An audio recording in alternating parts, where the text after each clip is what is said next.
Good evening, everyone, and welcome to the regular council meeting for Wednesday, May 7th, 2025. We respectfully acknowledge the land on which we gather is the unceded traditional territory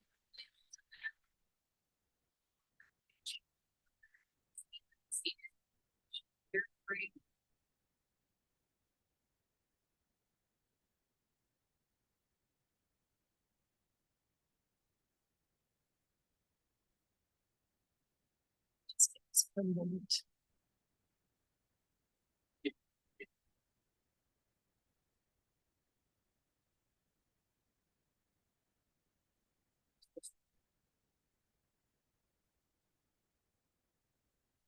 thanks for your patience. There's nothing worse than two voices at the same time. We respectfully acknowledge that the land on which we gather is the unceded traditional territory of the Comox First Nation, the traditional keepers of the land. There are no introduction or approval of late items. If I can get a motion to adopt the agenda for May 7th. Just use your mics, please. Moved and seconded. Any questions or comments? All those in favor? Opposed? And that passes unanimously. Thank you. We have 6 delegations this evening, and we will be starting with B tonight. We don't see Mike Zabarski from CBRD here yet. So if Dana from the Coalition to End Homelessness is available, welcome to Dana. And you just have to have the mic on red there. Thank you. Welcome. Perfect. You can hear me now? Okay.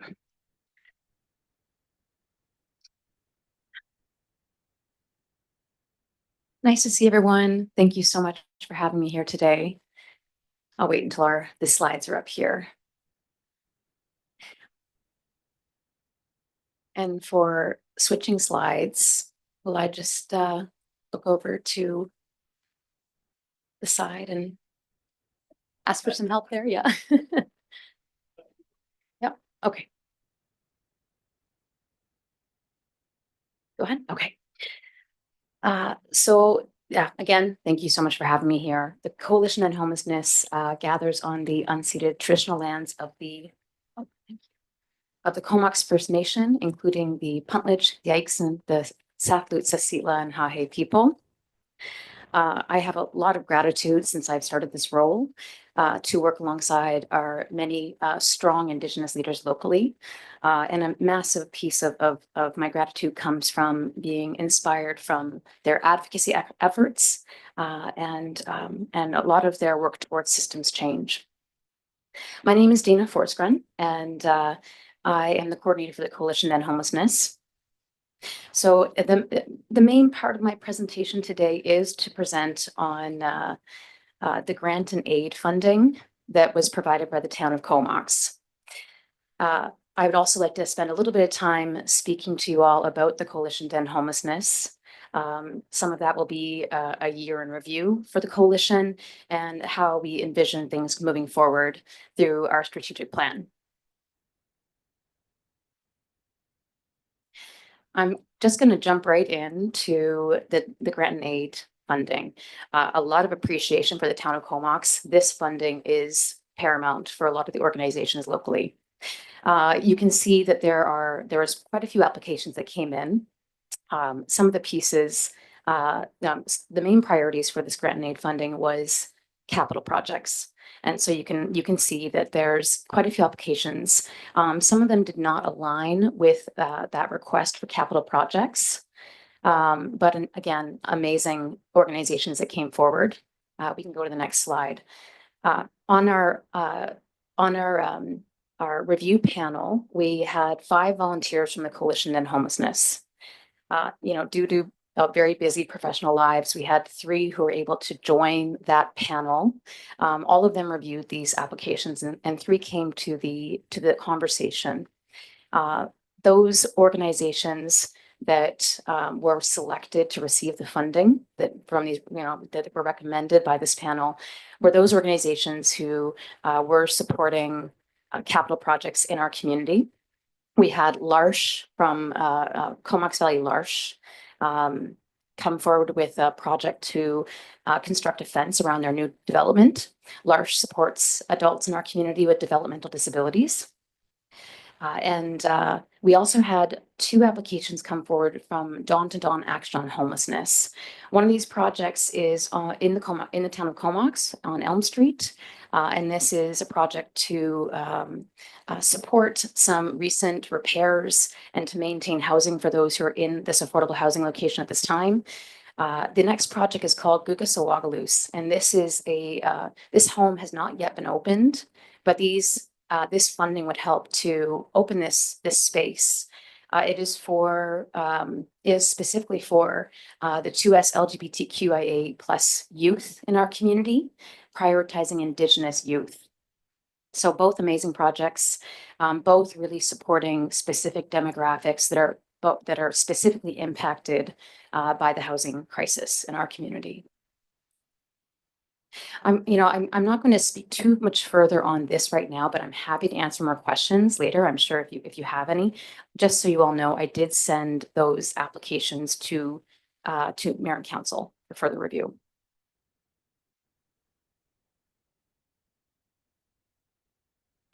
So I always like to begin my presentations just to provide an overview on the power of coalitions. A coalition is more than just a partnership. It is a powerful alliance formed by individuals, organizations, and groups who unite for a common cause. Our combined resources and the expertise that come from a coalition truly makes us more impactful, much more impactful than any single group could achieve on its own. At the core of a successful coalition is collaboration, a shared sense of purpose. It brings us together, aligning our efforts to tackle the challenges that matter most to our community.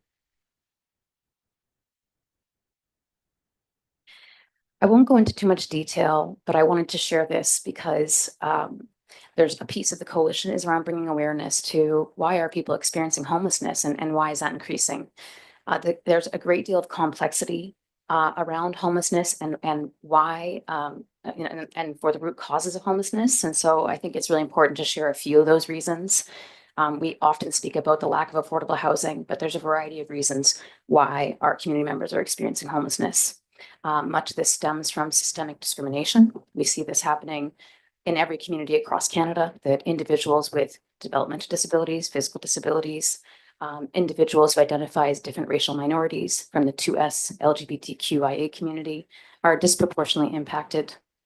So we see a variety of reasons why our community members are experiencing poverty, which leads to homelessness.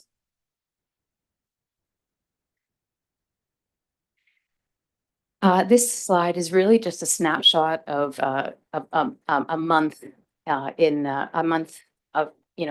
month gaze of the coalition. So these are the meetings we provide on a monthly basis.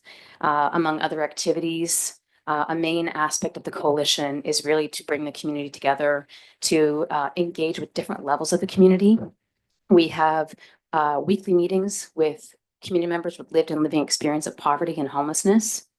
Every 2 weeks, we meet with frontline workers to encourage more collaboration and coordination in our community. On a monthly basis, we have a general coalition meeting. This is to bring together leaders, executive directors, local government. And on a monthly basis, we have another meeting. It's quite new, and this is to bring together coalitions from across the island. And a big piece of this is recognizing that each one of our communities is often dealing with a lot of the same issues. That we don't want to continuously duplicate our efforts. We want to come together and collaborate, and also recognizing that Vancouver Island is quite unique, that we have a lot of individuals experiencing homelessness who are moving from community to community. And so we need to make sure we are collaborating and improving our systems. This is a bit of a snapshot of a year since I've been in the role of coordinator. I took this role just over a year ago. And as many of you know, a lot of this first year is about building relationships and getting to know the local organizations in our community. A massive part of our work with the coalition is community awareness. We also dove into strategic planning this past year, and I'll show you a little bit more about what came out of that strategic planning. Some of what the coalition does is really looking at what are the gaps in our community? What do we need to focus on right now?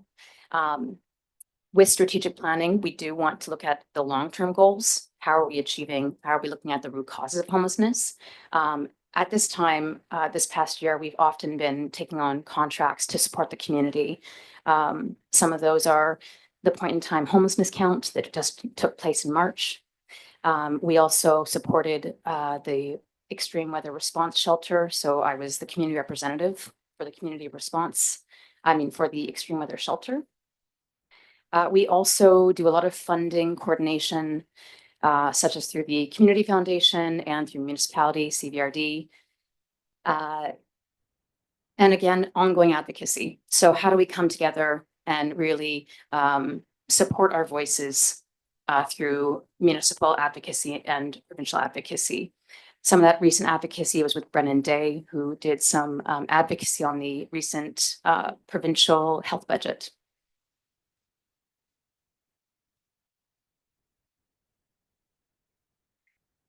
So this is just a snapshot of our recent strategic planning achievements. The main goal of this strategic planning process was to engage those various levels that we are regularly speaking with. So this strategic plan involved, those with lived and living experience in our community, frontline workers, and then we had a community visioning session which engaged nonprofits. It involved municipal staff, political, municipal politicians. It involved faith-based groups. It really involved those who are actively involved in this work. And the main piece here is, what are our shared goals?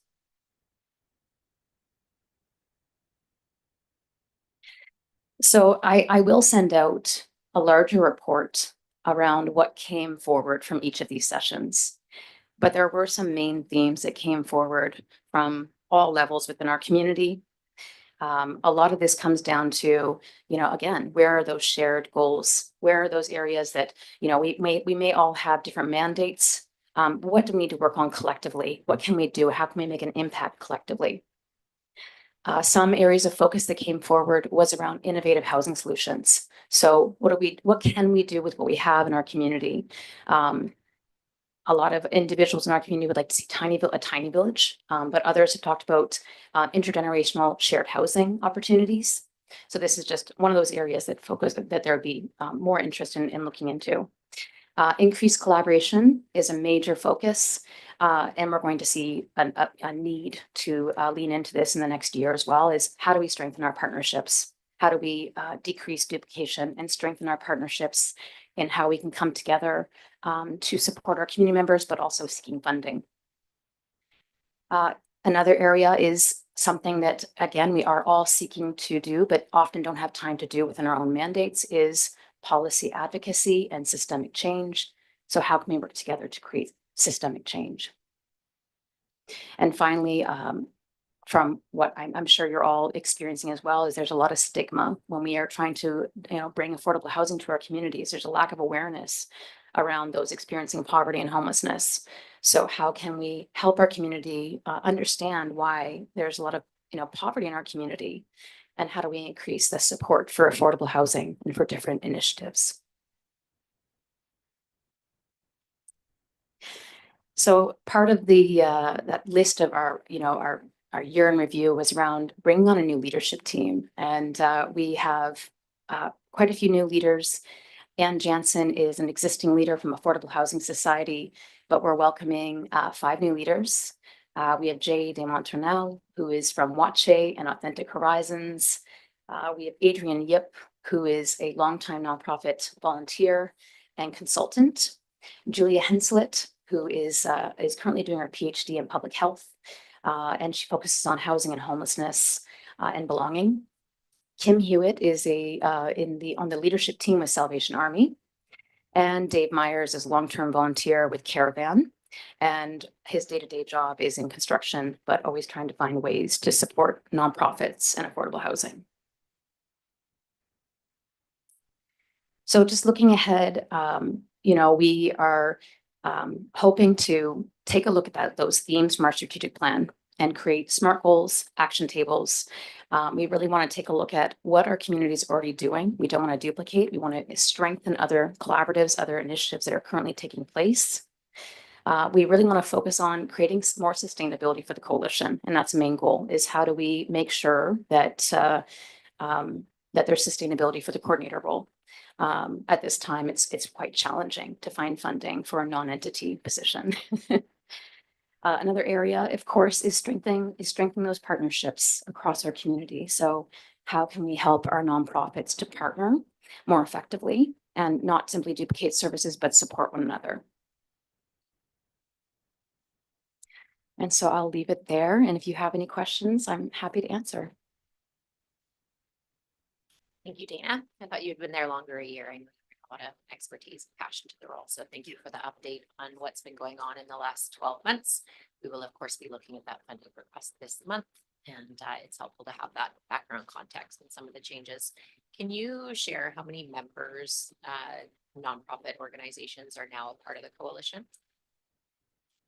So it's over 40 member agencies that are part of the coalition. But on top of that, it's, you know, a variety of institutions that are regularly engaged. So, I mean, it goes beyond simply nonprofits, and that's part of what we are looking at this time is we want to recognize the support from, you know, from those who are regularly attending our meetings as well and engaged in action tables, but 40 member agencies for nonprofits. Perfect. Just one more quick question, then go to Councillor Blacklock. Is there a date of when I believe Rainbow House, or maybe that's not the name of it any longer, is anticipated to be opening? So this funding that's been requested will help to open the doors for Gugasawagalu's Rainbow House. And so there's no, I mean, I think that I can't tell you an exact date, but they're doing a great deal of work. They have a youth advisory team who is currently working alongside Dawn. I know that there's some job postings that are going out, but I think they just need that final push to get the doors open. Perfect. Thank you. Councillor Blacklock. Thanks, Dana, for coming to see us. I have enjoyed the coalition meetings that I've been fortunate enough to sit in on. The one question that comes to my mind is, before we make our funding decisions on these things, will we have the latest point in time count for homelessness population in our hands before next month, or is that something that's a report that's going to take some more time? Often it takes many months, unfortunately. 'Cause- So it often comes out in the fall, is what I've heard. I seem to remember the last time we did a point in time homelessness count in the Comox Valley, it was around 73. 273. And I would imagine this time around that number is probably gone up, but I guess we'll find out for sure. My question is, with 40 member agencies, even at 5 people per agency, we have 200 people locally just dedicated to trying to solve the problem, and we don't seem to be gaining any ground. What do you think is the number one reason why homelessness continues to rise in the Comox Valley? I think it's very complex. And so I would say that I think this collective action really helps. I think that many of us have worked in silos for so many years that has impacted our progress in understanding where there's gaps. I think what's very clear is when we look at, when we look at the demographics from point in time counts, those demographics are clear in every community. Those who are most impacted are specific demographics.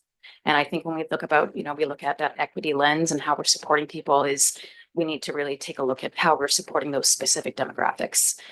We do see seniors in that category as well. Senior citizens, again, cannot afford even affordable housing. We see this often. Even affordable housing isn't unaffordable for a lot of seniors who are on CPP.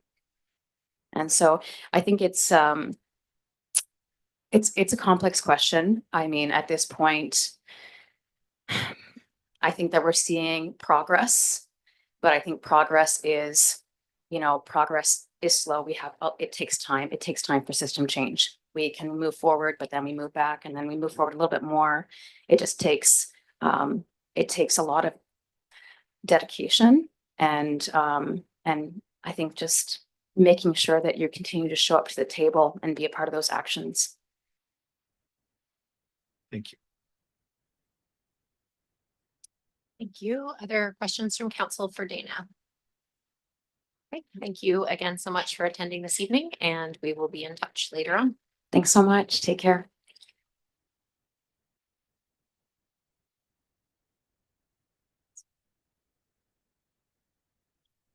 We'll call up Jenny Steele for Comox Golf Club to speak to support of extension of the lease.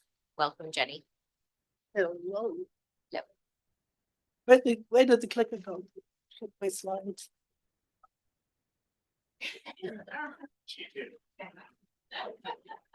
Don't see it here, John. Oops.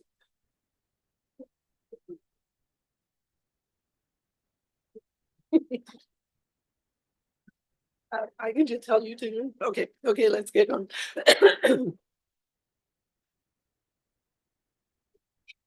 Okay, that's okay.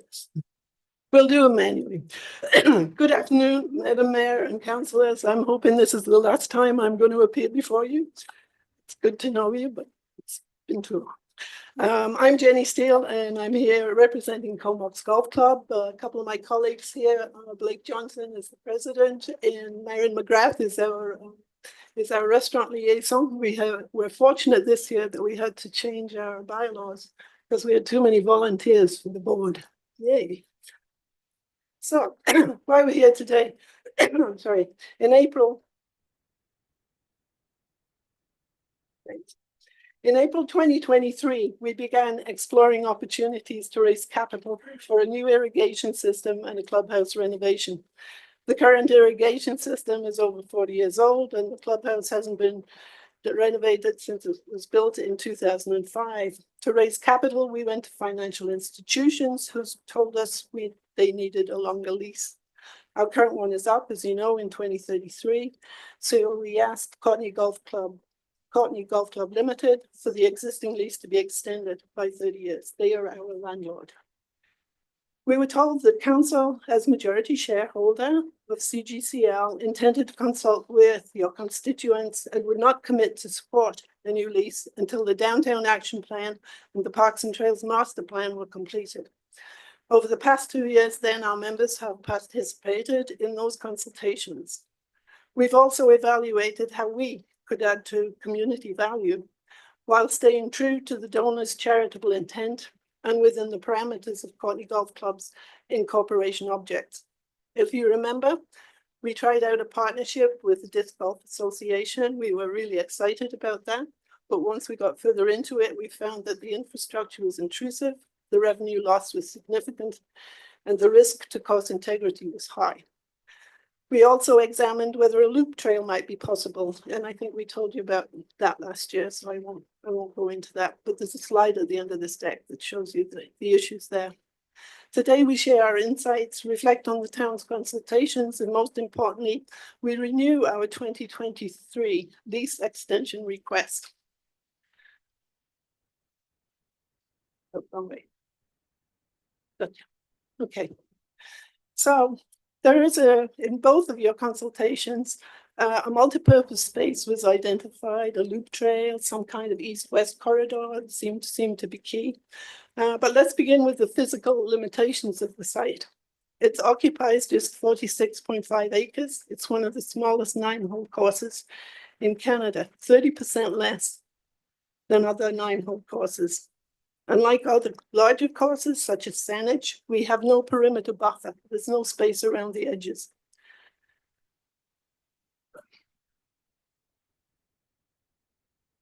There's no room to add a trail around or through the course. Any unfenced path would place pedestrians directly in harm's way with high liability risks.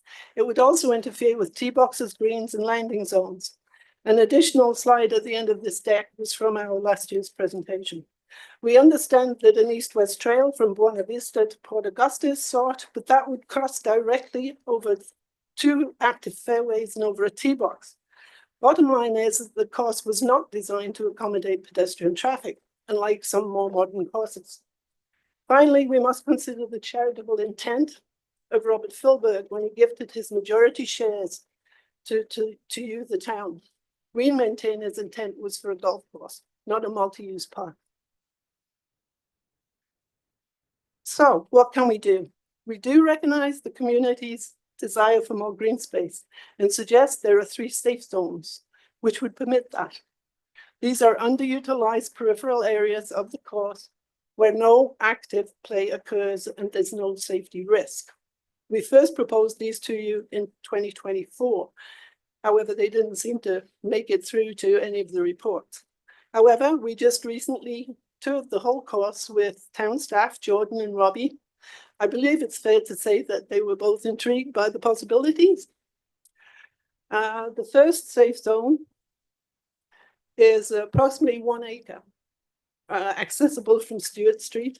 It's close to several 55+ communities and could be used as a dog park or as a community garden or both. Naturally, installation and upkeep, including fencing to separate it from where we play, would need to be funded and managed by the town. Safe Zone 2 is about 0.2 of an acre, bordering Church Street. West, for those that know the golf course, that's west of the 3rd tee and north of the 6th green. Any use would need to comply with the existing covenants, and again, you'd be accountable for any infrastructure required there. The 3rd zone is on Port Augusta. It's a small zone, 0.17 acres, with a few trees and right now a raised mound. Again, it's just off the tee box for the eighth hole. There's some discussion that this could serve as an alternative to the current town square down at the corner of Comox Ave and Port Augusta Street, that little corner of the mall. But that too is an area where golf balls don't fly. So turning to the lease, why do we need an extension? In 2024, we applied for a capital gaming grant from the province to help fund our irrigation system. That's a $678,000 project. Our irrigation is failing. Today I talked to our greenskeeper. We've already experienced 6 major leaks this year. The existing pipes, as I said earlier, are over 40 years old and made of low-grade PVC, and they're failing. In January this year, we were notified that our application was denied, as we could not demonstrate to the satisfaction of the province that we had our part of the project fully secured. While we had managed to pull together 150,000, we could not, without outside financing, come up with the remaining funds to take us through to project completion. Without a lease that meets lender requirements, we can't access commercial financing. Moreover, capital gaming grant submissions also require a lease with at least 10 years remaining or written confirmation from the landlord, which in this case is Courtney Golf Club Limited, that an extension is guaranteed. To conclude, we cannot finance the irrigation system or clubhouse upgrades unless the lease covers the full amortization period, typically 30 years, plus now apparently some institutions require an additional 5-year buffer. Oh, that's my last slide. Oh, this is my slide. Okay, no, I'm not. Sorry, I just got ahead of myself. Moving ahead. So we're asking that the town works out an arrangement with Courtney Golf Club Limited, which would permit the town to use the 3 safe zones as parks, and that would provide us with a long-term lease. We believe this represents a realistic and practical solution. It delivers dedicated net new park space for the community while not impacting the existing golf course operations. It clears the obstacles to our business plans and aspirations moving forward, and it honors the donor intent of Mr. Filberg that the land remains a golf course in perpetuity. Given the time-sensitive nature of our next capital gaming grant, which is due in before August, we respectfully request that a new lease be finalized by July 15th, ideally for a 30-year term plus a 5-year buffer extending to 2060. Thank you. Questions? Thanks, Jenny. Questions from council? Councillor Haslett. Thanks, Jenny. I think that you've got some really strong ideas here with the increased community value of those three options. I didn't quite realize how big that that first space was. There's quite a lot of area there. Could probably be really well utilized. As the clubhouse was built in 2005, what are the renovations that are required there? Well, I mean, it's the overall, it just need, the quality needs to be brought up. We're losing money in the restaurant. And I think a lot of part of that problem is it's old, it's run down. You know, the washrooms need lifting. I'm getting an assessment done of the roof. But you know, it's 20 years old, so it's gonna be, it's shingles, so it's gonna be needing some a look at soon. So just general uplift of the facility. Perfect. Thank you very much. Councillor Blacklock. On the proposal of adding some land or donating some land to the town, with the piece off Port Augusta, would you have to relocate the number 8 tee box further north to prevent any golf balls from going immediately right off number 8 tee box into that potential fenced area? Okay, I'll answer the second part of that first. Cause you said no fly zones and I'm like, I've No. definitely hit a golf ball there. No, I don't. If you look at it now, we really don't think there's a danger there. Well, Chances are it'll be coming in from above. It would be a very, very strange Yeah. shot to get there, and we could do, you know, we could extend, certainly there's a line of hedge there that could be extended. Nothing that wouldn't be manageable. So as But- far as the but- course is concerned, it would not have to be altered to give up those 3 areas. Absolutely, but again, this is not a question of giving up. Comox Golf Club is the tenant of this relationship. The land is owned by Courtney Golf Club Limited, so that would be between the town and Jack Hornstein, the chairman of the board of Courtney Golf Club Limited, to decide how to make that happen. Whether that's through a lease, whether that's through whatever. Very good. Other questions from council? Councillor Grant. But yeah, I've seen Steve hit the ball there, so I know he can do it. Yeah, no, I'm just wondering about the viability of the course in the long term. I know it's struggled along for some time now, but you know, if you're asking for a 30-year lease and we're supposed to sign on for $300,000, which if something were to go wrong, that would become our issue if we guarantee it. So I'm just wondering. Well, there's been no talk of any guarantees. Basically, this would assume that Comox Golf Club is seeking funding by ourselves. Oh, okay, all right. So, but I'm just wondering what the viability of that club is in the long run. Like, Well, I guess it depends on lots of things. I mean, golf is very popular right now. We see the number of rounds growing. I mean, we have a lot of people volunteering for our board. I would say it's there for the long haul. I mean, financially, yes, we struggled a little after COVID and there was, you know, some issues, but right now we still have a small cash flow problem come September, October, but essentially, you know, we're managing to stash away money for some capital, and you know, we're surviving. yeah, I don't know. Yeah, Just- absolutely. I figure mean, the that number out. of rounds are growing. Our Thursday night Divas and Divots, Yeah. is absolutely booked up. Our Monday night mixers are full. It was their first night, Monday night, they're full up. You know, it's popping, and then young people too. A lot of young people coming in. And do you think there's room there to increase the green fees? We did. somewhat? We did this year. We marginally pushed them up by 4%. You know, the board takes a look at, obviously, we've got to stay competitive and try and stay under Mhm. the going rates. But yeah, we moved them up to take into consideration, you know, just Yeah, general yeah. increases. Like I think we used this year, I think it was 4% across the board. Okay, Yeah. all right. So So you're yeah, making, we'll take it, you know, we're really looking at, so you're making moves to try and get. oh yeah, absolutely. Okay, Ken, perfect. Absolutely, yeah. That's great. Thank you. Looks like that is, any other questions from council on this side? Great, well, I appreciate that you've come back, with some, you know, other ideas for community benefit, which is something we were really looking for. Okay, and well, hopefully I persuaded you, we can get moving. Thank you. Thanks, Jenny. Okay, we have Michael Zabarski and David Holzer from BCAA to do an update on the Regional Electric Bike Share Program. Welcome. Thank you, Mayor and Council, for having us back. And sorry we were a bit late in getting here. We were at County Council right before this doing the same presentation, so we're well rehearsed. And yeah, here to give a quick presentation, providing a bit of an update on the electric bike share program that we launched last year, and a proposal for including electric scooters in this year's program. So many of you have probably seen electric scooters around town.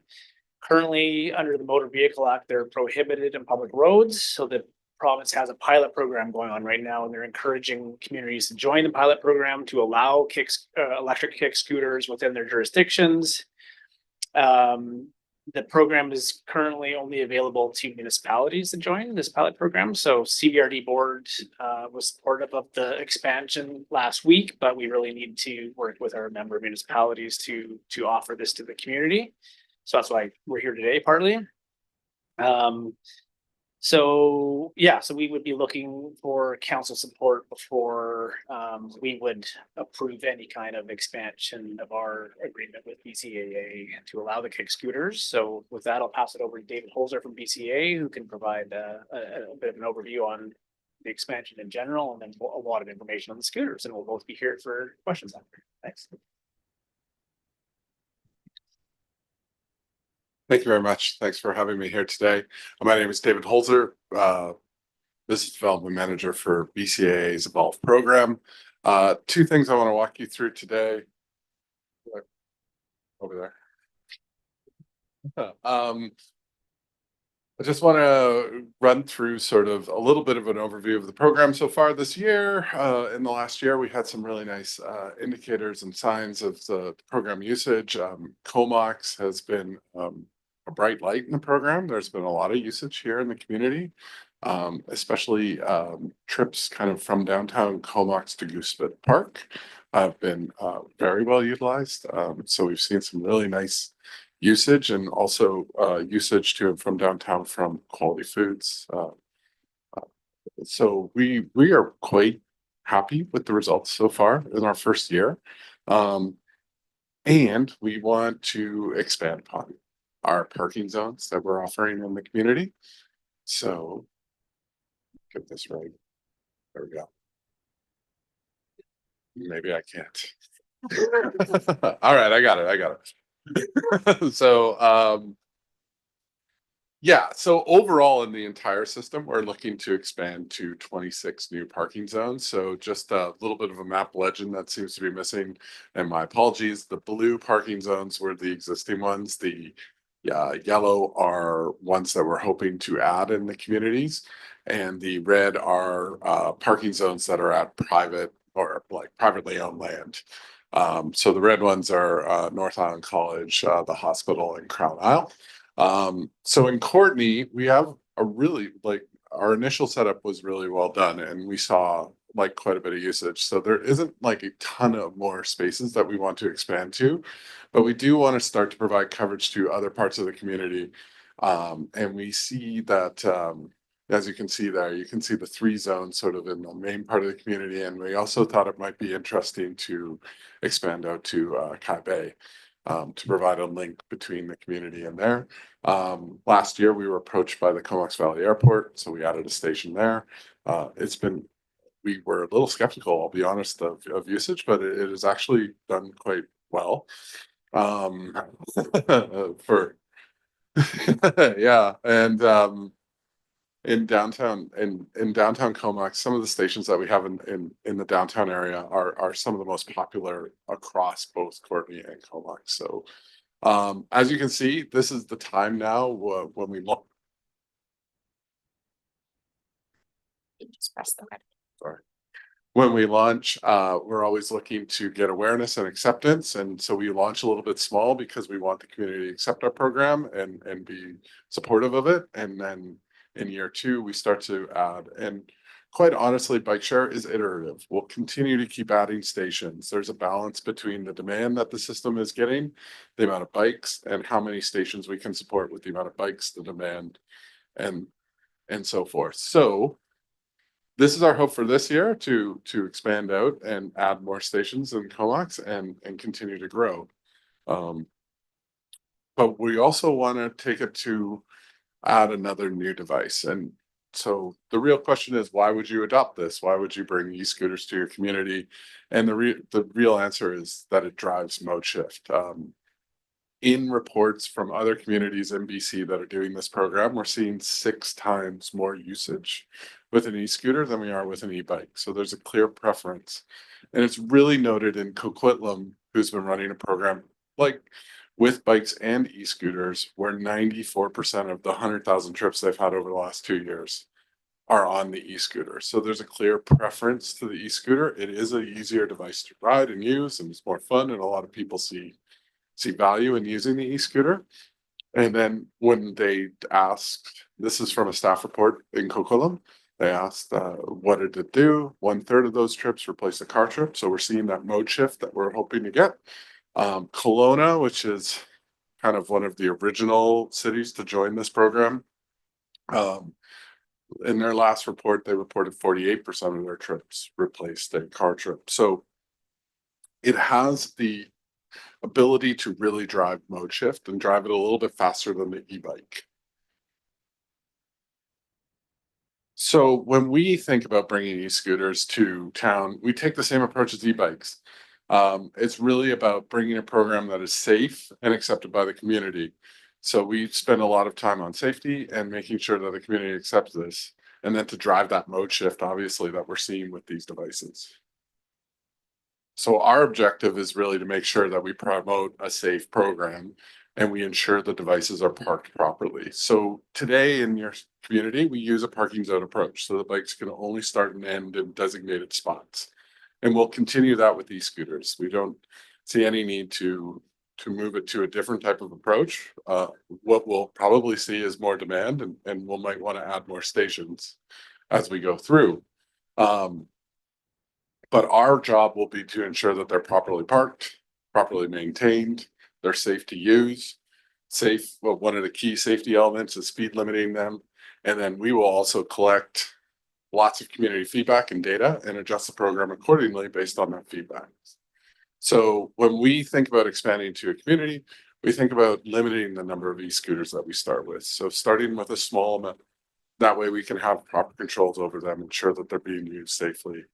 We use the same parking zones. All the parking zones we have in the community have the ability to take on some more devices. So we don't really need to adjust any of the spaces, but we'll talk about adjustments that we'll do when we bring these scooters a little bit later.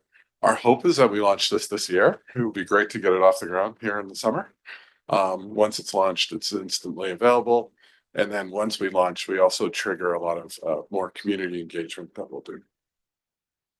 One of the big things about running an e-scooter program is the device itself. And there's BCA spent quite a considerable amount of time kind of thinking about what device we should choose. There are many different ones on the market. So we landed on this device for a few really good reasons. First is the tire. The 12-inch front tire with the shock absorbers is like the largest in the industry. And this provides real safe riding experience over different types of pavement, cracks, any type of like uneven pavement. It's still a safe bike to ride. The next thing scooter. The next thing we did was we looked at a platform. So there are different platforms and we chose a shorter platform. And this discourages double riding. So it's still safe to stand on, but it's not enough room for someone else to stand on with you. Double riding is inherently dangerous. Not shown here is the helmet. There's a helmet at the top that's attached to every device and it's IoT connected. So we know if the helmet is on the device or not. That way we can ensure that there's a helmet there for everyone when they go to ride. We also have vehicle identifiers so that people in the community, if they see them being ridden properly or parked incorrectly, can call us and tell us exactly what device it is.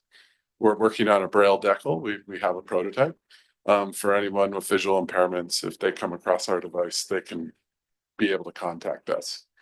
A couple features not listed there that are really great is a double kickstand. The double kickstand is my favorite on the bike. It makes sure that we don't need any extra infrastructure to park these. It's very robust and it keeps the device upright. And this one has turn signals on both the rear and on the handlebars. And this is a safety aspect, so people do not have to take their hand off to do a hand signal off the device. So this allows people to alert people behind them which way they're going without actually having to take their hand off the device. We have the devices are limited at speed at 25 kilometers an hour, the same as our bikes. And then we also have the ability to collect a ton of data about how they're being used in the community and use that data to help change and make changes to the program. And the last thing, and I'll get into this a little bit more later, is our call center. We have a call center manned here in BC with people that people can call and talk to. All right. When we bring e-scooters in, obviously the additional demand and the expected additional usage will mean that we'll increase our operations in the market. So we start to really think about making sure that our operations are in line with when the demand is. So we move the operations so people are in the market when people are using the devices at the most. We expect more times being in the market more daily and more for longer periods of time to swap batteries. This allows us to also organize our stations in advance of the demand. And as we start to run these programs, trends will develop and we'll be able to get in front of those trends and relocate devices to ensure all the stations stay balanced and no station gets overrun with devices. And finally, we've worked on a lot of contingencies with tow companies and such.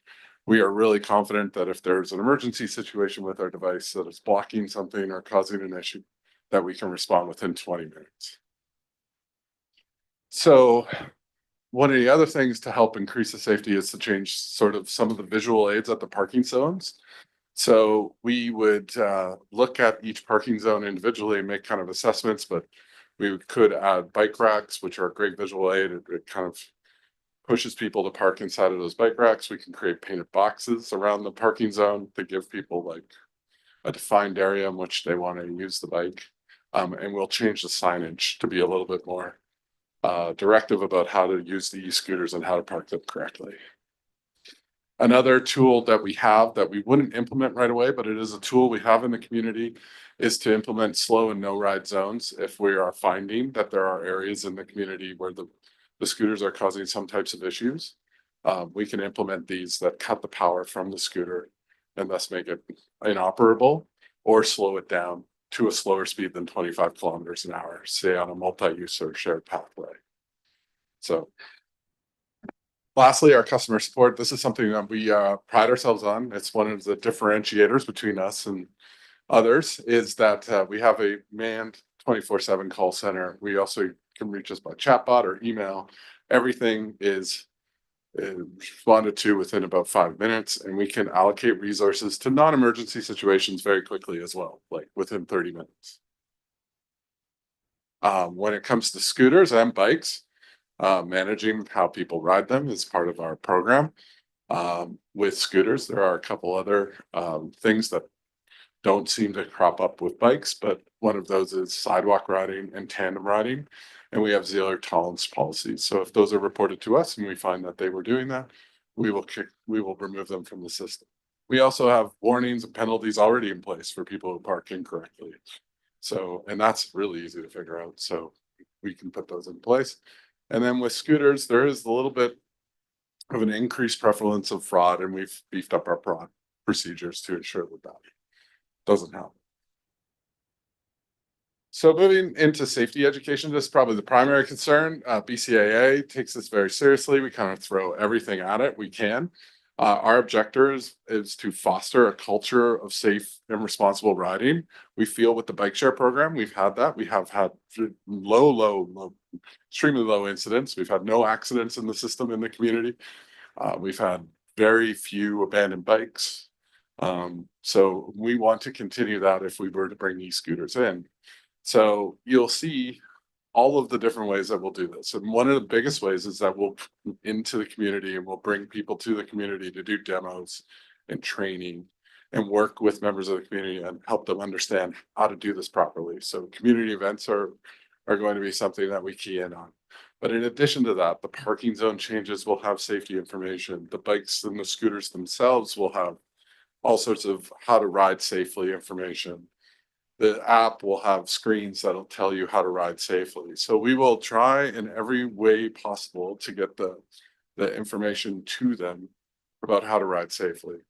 We'll also do this online. We'll have like web materials that people can look at, videos, and we'll do it through our social media channels, promoting tips on how to ride safely and reminding people the right way to ride. If we launch, we always launch with these three kind of headline ideas of building trust and awareness in our communities, engaging the community through community events, and driving ridership and adoption. So with that, we really hope that the council considers adding this device. It could really help in driving more people to drive less. Thank you. Thanks, David. There'll probably be a couple questions. Do you know when it's limited number, is that going to be like a similar number to when the e-bulk bikes came online? Like, or what is kind of a limited number in the region or Comox look like? Yeah, so it's a little hard to give you a number because we need all the communities to kind of jump on board and do this. So if only Comox does it, or if only Courtenay or Cumberland, like the number will change. If all three were to come on board, I think 40 or 50 to start, and then we increase with demand is kind of how we would handle it. For the region, okay. Councillor Blacklock? I just have two questions, and I've used these kind of scooters in other cities when I've gone on vacation, and I certainly have used them in Kelowna, I've used them in Denver, different company, but same type of scooter. My question is, if 94% of the people choose the scooter, are they choosing the scooter over the bike? Yeah, that's So why then a year ago did we approve a bike program? Shouldn't we have started with scooters? I don't know how to answer that. Okay, well, here's my question. My main question is around safety. Yeah. Okay, because I told the fire chief last week, I got passed by one of these things going about 70 kilometers an hour in the bike lane beside me. And when I stopped, I asked the kid, I said, how fast does that thing go? He said 100. So if there's e-scooters out there that go to 100 kilometers an hour, and these ones only go 25, how are we going to keep everyone on the road safe? Yeah, I can answer Evolve's sort of position on this, is that, you know, private e-scooters, it is very simple with when you own your own to go on YouTube and find a way to increase the speed, which makes a public system actually the safer option, because we don't have the ability for someone to increase the speed. We can keep that speed at 25 kilometers an hour. We like 25 kilometers an hour because it is a sweet spot of like an enjoyable riding experience and a safe riding experience. There's very limited data about safe e-scooter riding, but the data that's coming out is showing that the faster the speed, of course, the more likelihood of a significant injury at 25 kilometers an hour. It's less significant than if someone was to get into an accident at 30 kilometers an hour. The provincial pilot is saying that accidents are super rare on these public systems. They're seeing, and I forget the route, but it's well less than 1% of the trips are ending up in an accident. This is something that I don't think we can say about cars. So what we see is that the safety aspect of e-scooters is being handled through the speed and through the device features that we implement. So We have Councillor Hazlitt and then Councillor Swift and Councillor Grant. Thanks. My question kind of goes towards the slow zones and no-go zones. I think when you were here about a year ago talking about the bikes, you mentioned that when they're into an area that they're not supposed to be, you just kind of revert back to being a pedal bike. With the scooters, do they wheels lock? What do you do? yeah, Is it still just a scooter? yeah, it can do a couple things. It can beep at you. It essentially be shut down the power. Now you have to push it like a skateboard for all intents and purposes, which nobody does. They just push it along. and turn around 99% of the time and get back to an area. It'll provide power. On the app, it'll show you that you're in that zone and that it's 0 kilometers an hour or red zone. And you can just turn around and sort of get out of it. And it enacts pretty quickly, less than 5 seconds, 5 seconds or less. Kind of depends on the area of town and the GPS. Counselor Swift. Thanks. I'm just curious about helmet use. I don't imagine it's in law as bike helmets are. Because scooters are a little, or is it? Is it? Okay, so you're finding people are wearing helmets now. Yeah, to the same extent they're wearing them publicly. Yeah, you know, we do a lot to try and encourage people to wear helmets. We provide a helmet. We sanitize those helmets every time we touch the bikes. We, you know, have the ability to ensure that no device can be rented without making sure that we have a helmet on it. We push that wearing a helmet is the law as part of the safety messages before you even start the rental. We do everything short of put a helmet on their head. You know? Counselor Grant. Yeah, thanks. I'm just wondering, if we were having special events in town, for instance, we have nautical days in Philburg, is there a way that we could get a bunch of these for a weekend to be able to be able to go back and forth, or for nautical days, just come up the hill so you don't have to walk up the hill and just, you know, get an extra 20 of them or something like that? Like, I can see the real value here for that type of thing to keep the cars away from the downtown and down here. So is that possible? The other one I was thinking of was like up at 695 Aspen, for example, we have a big apartment building up there. It would be really good to have scooters there. You could go pretty much anywhere you need to go on a scooter rather than take your car from there. And I'm just wondering if that's been thought of or not. I mean, 695 Aspen, not specifically, but the idea around expanding the system once the e-scooters are here and they're driving the demand we expect is obvious. Like we would be looking to put more stations in the community as the community is giving us the feedback to do so, right? As for events and pushing more devices up for events, absolutely, yeah, that's like we would love to take advantage of helping people move from one side or one part of town to the other.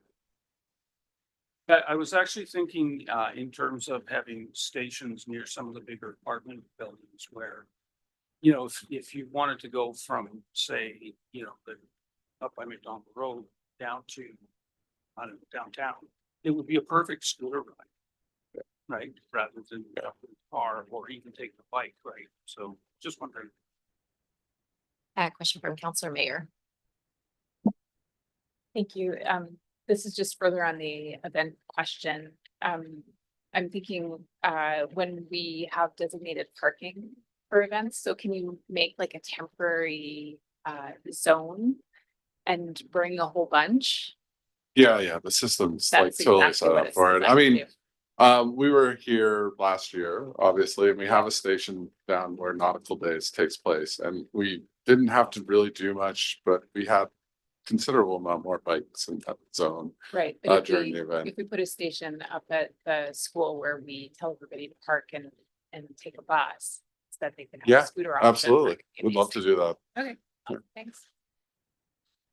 Just a quick final question. Those 3 new spaces that are coming into Comox, it looked like they were along Guthrie. Yeah. And then one, or do you know the specific locations by any chance, or is it just? I'd have to go That's okay. back. More out of curiosity. Yeah, we extended sort of along Guthrie because we were seeing such good usage there. We're also like trying to find space in closer to residential areas to give residents more of an opportunity to use them to get to and from their home. We're taking cautious steps, but I want to reiterate that this is really an iterative process. Like we continue to just like, as demand keeps growing and we see stations really getting busy and we hear from our riders where they want to go, we start thinking about where we need to go next. So like this isn't in stone, and in fact some of these stations, if they don't work, we can move them, and if we're finding that we need more, we can add more as the demand grows. We just take a slower kind of approach. We don't want to just put a whole bunch of devices all over your community that don't get used. Okay, thank you. And final question from Council Mayor.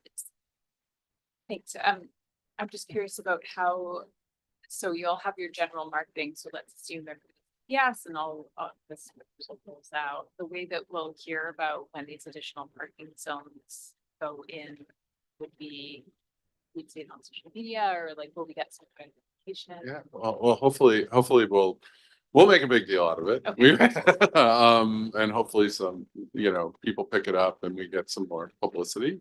Would be lovely. Thanks. Thanks. We'll be looking at later on in the month, 2 weeks, hopefully that timeline. And thank you very much to Michael and yourself for coming. Thank you. Thanks, everyone. Thanks.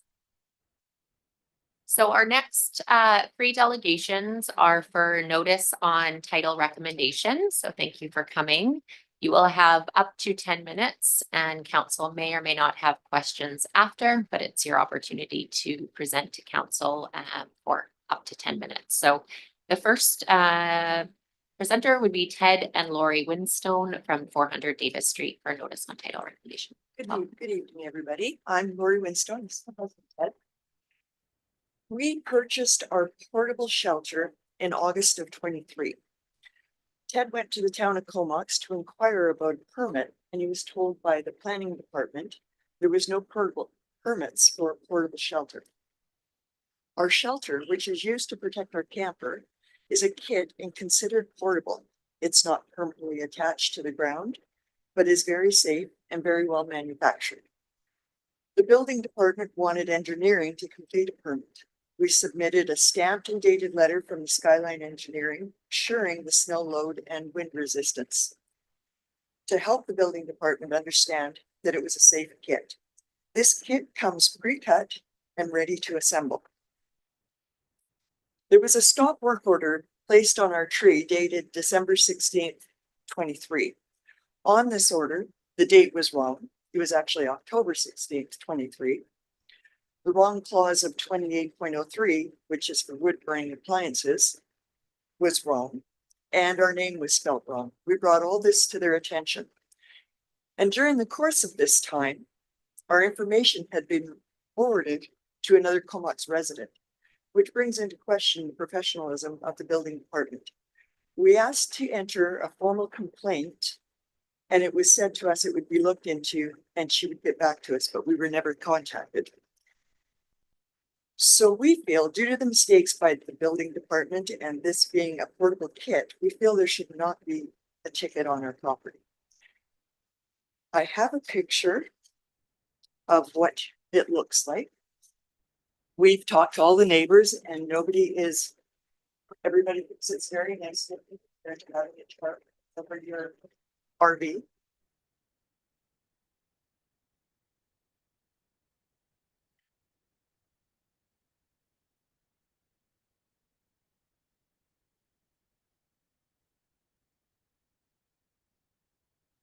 We also got this electronically. So Oh, okay. If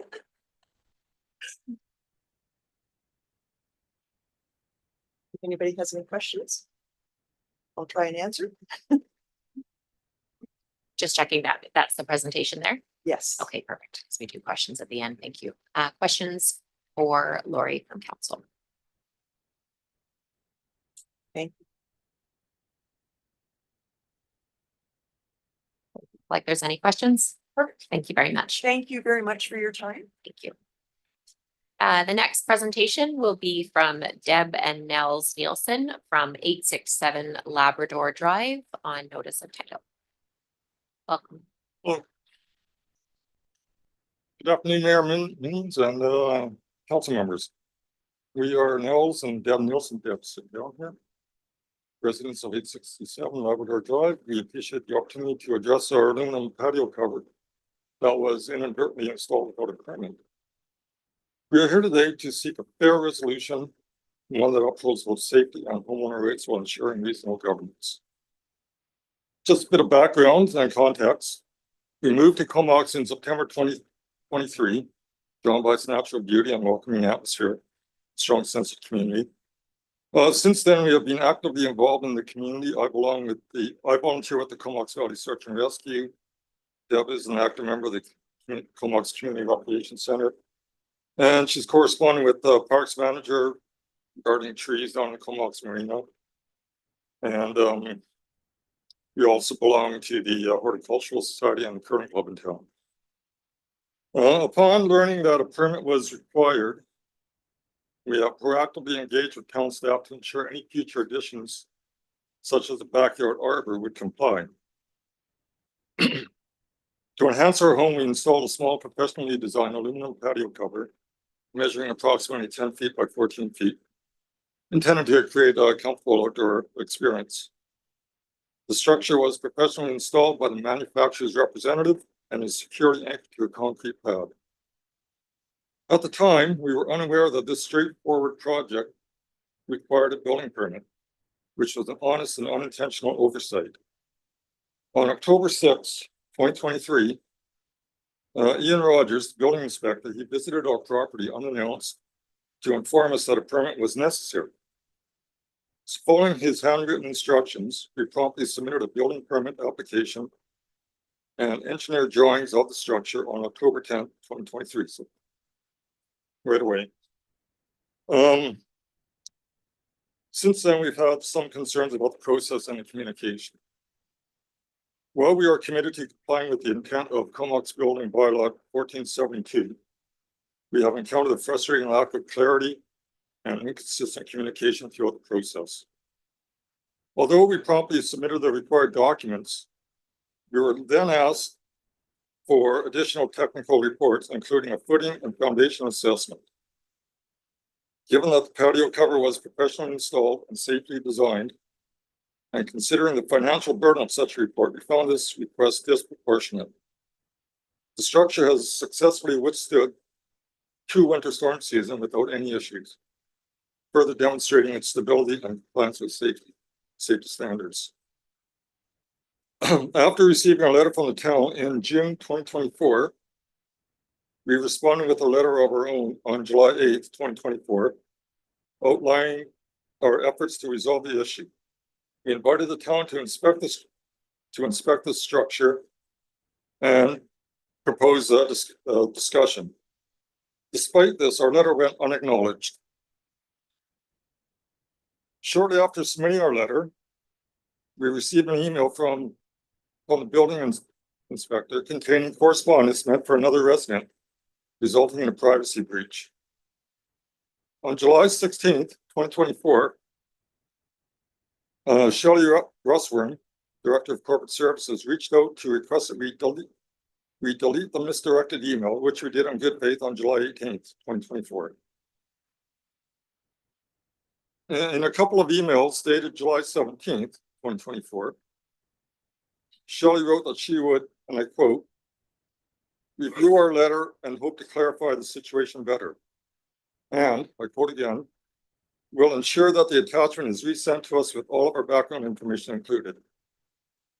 However, despite those assurances, no follow-up occurred for 8 months until we were abruptly summoned to this council meeting with the possibility of a Section 57 notice in a letter dated March 11th, 2025.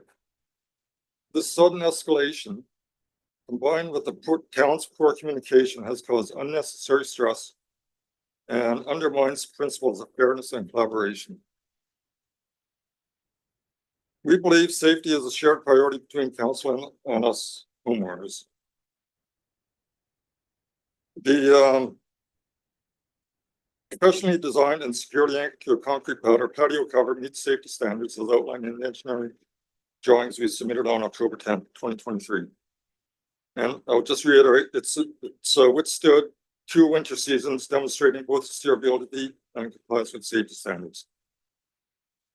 Additionally, we have spoken to our neighbors regarding the patio cover, and they assured us they have no concerns about its presence or safety, which further underscores that our structure does not pose any risk to the community or surrounding properties. Bylaw 1472 purpose is to ensure safety of structures within Comox. And we have demonstrated that the patio cover achieves that goal without requiring additional costly technical reports.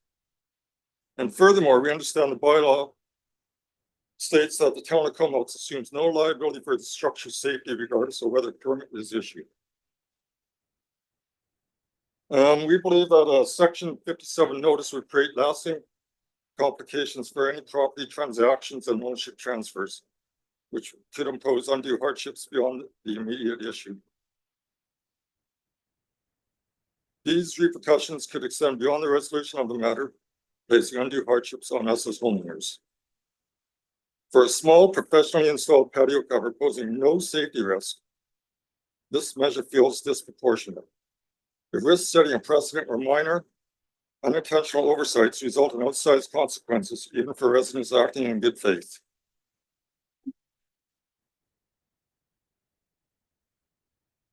So we recognize the intent of the bylaw and believe there is a fair path forward that maintains safety without undue burden. So we respectfully propose the following alternatives to section 57 notice. 1, conduct an on-site inspection by the building inspector to directly assess the footing, foundation, and safety of the patio cover. 2, accept a letter from the professional installer verifying the structure's safety. 3, we could take photos to demonstrate its safety as an alternative to a technical report. 4, issue a conditional approval which acknowledges the structure's safety, while allowing us to assume. Just to close, again, we sincerely. This issue is not just about a patio cover, it's about fairness, homeowner rights, and preserving the spirit of Comox. We urge council to adopt a fair and practical resolution, one that protects both safety and homeowner rights. Thank you for your time. We can answer any questions that you may have.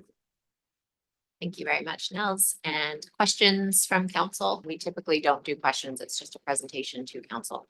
Okay, even though I still have time left in my 10 minutes. You can ask the questions for our consideration, but we don't respond back during the delegations. Well, I just have a couple here. Given that our patio cover was professionally installed and withstood a couple of winter seasons, what specific risks would justify this level of action, like 57 notes on our title? As mentioned, you can ask the question as queries, but we don't respond to questions. Okay, I was expecting more questions, but okay, thanks for your time. Thank you very much. And the last delegation presentation for notice on title recommendation is from Jenny and Eric from 1638 Robb Avenue.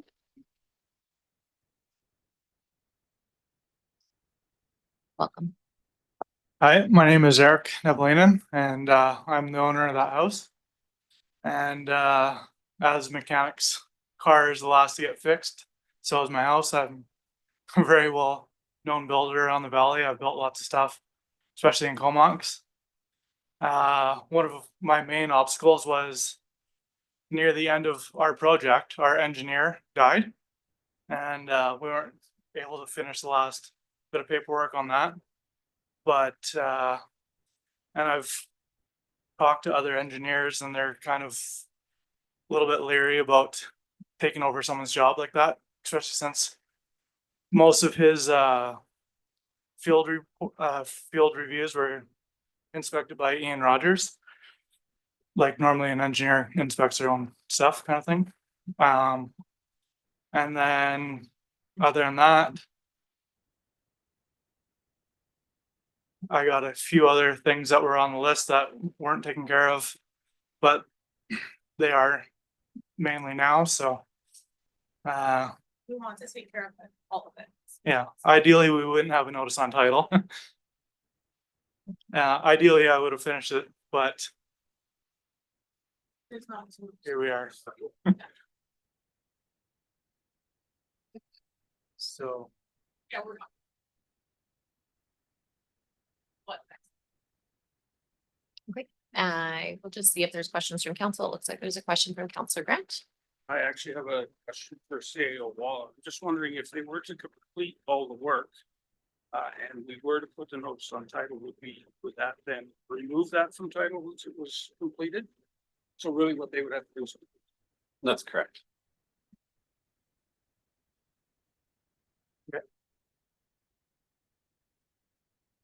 Thank you very much.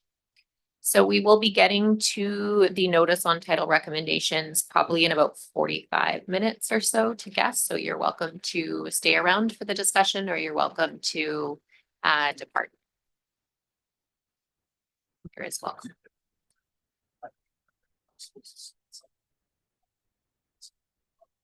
That's correct. Just one moment. That's okay. It's with anonymous from county unit. From council. Is council okay to allow one more delegation or?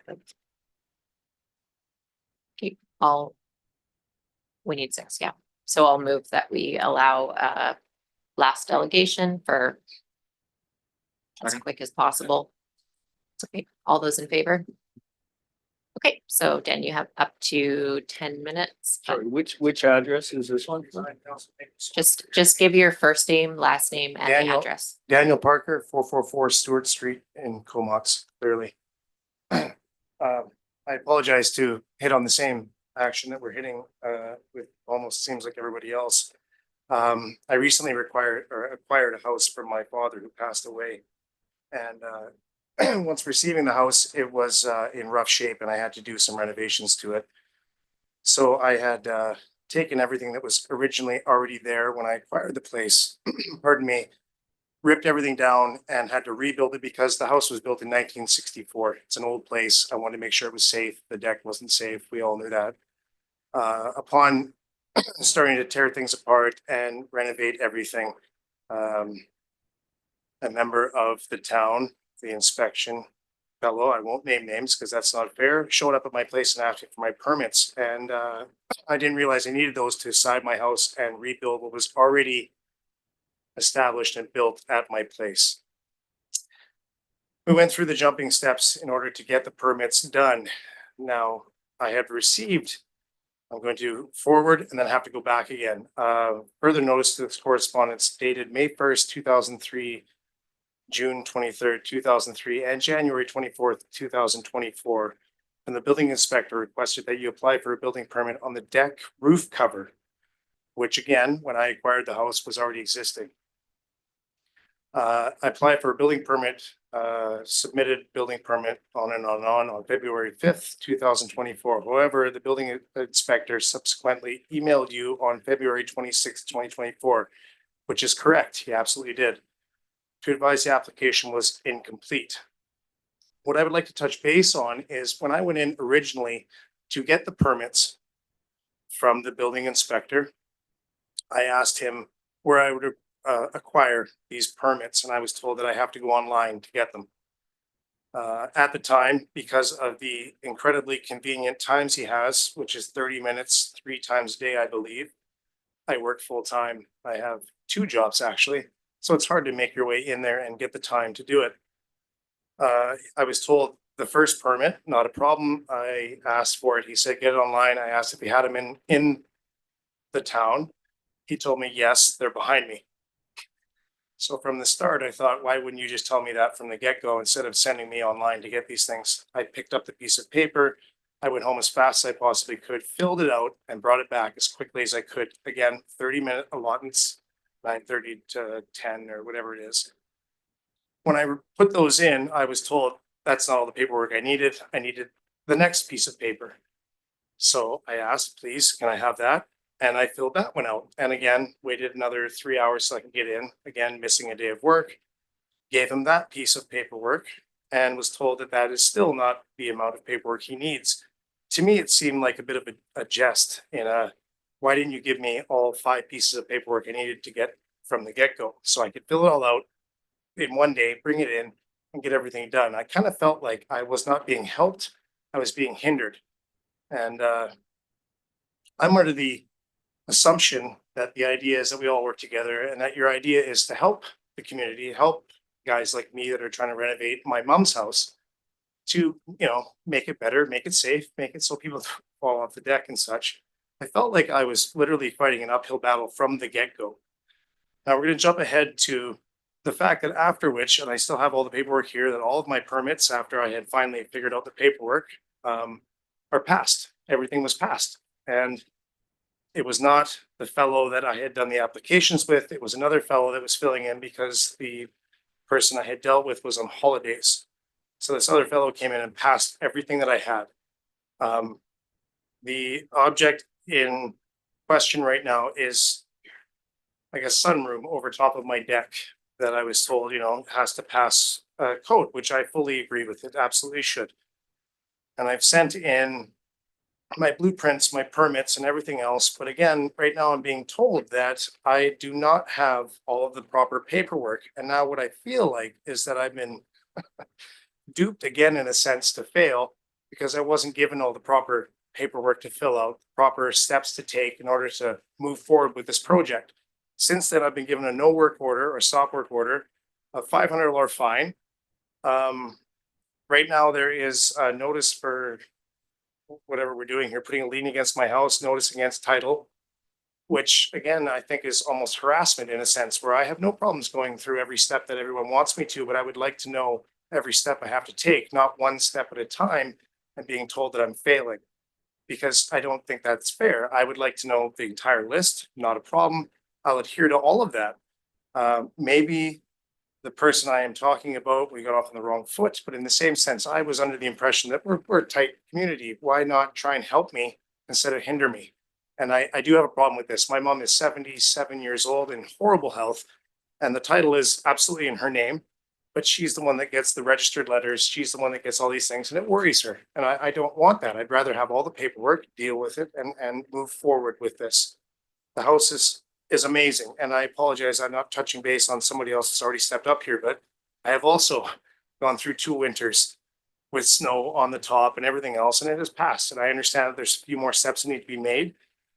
And I have no problems doing that. And I have no problems filling out the paperwork. I have a problem with the fact that I'm not told these things and then all of a sudden given a notice that, you know, my house will have, or my mom's house, pardon me, has a notice against it, or the fact that I have to pay fines for the fact that I wasn't given the proper information that I have paid right away, because that's only fair. So what I would like from you guys is maybe we can find a better way to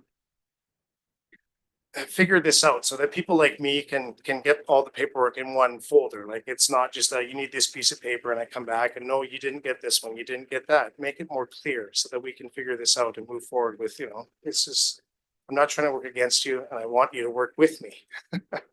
So that is my biggest complaint right now. And again, moving forward, I don't want this notice against the house. I have no intentions of selling, but in the same sense, I don't need any black marks on my record for the house owning or anything, or neither does my mom.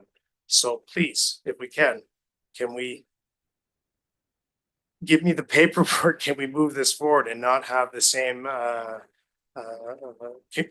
confusion on how we move forward with these permits on residential stuff that literally is just me buying the house next door and building it back the same way, but where you're not going to fall through the deck, where, you know, the windows don't have breeze coming back and forth through.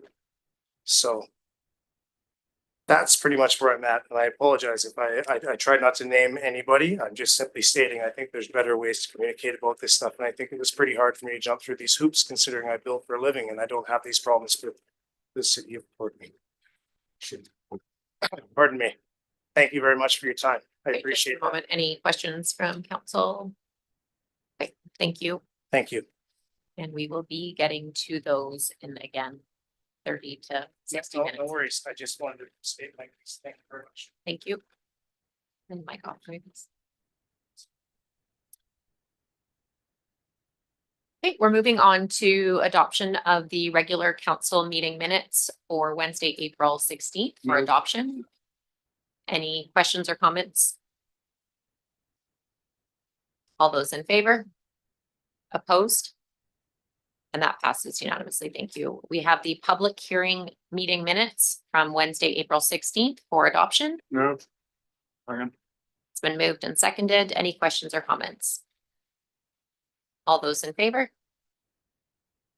Opposed? And that passes unanimously. Thank you.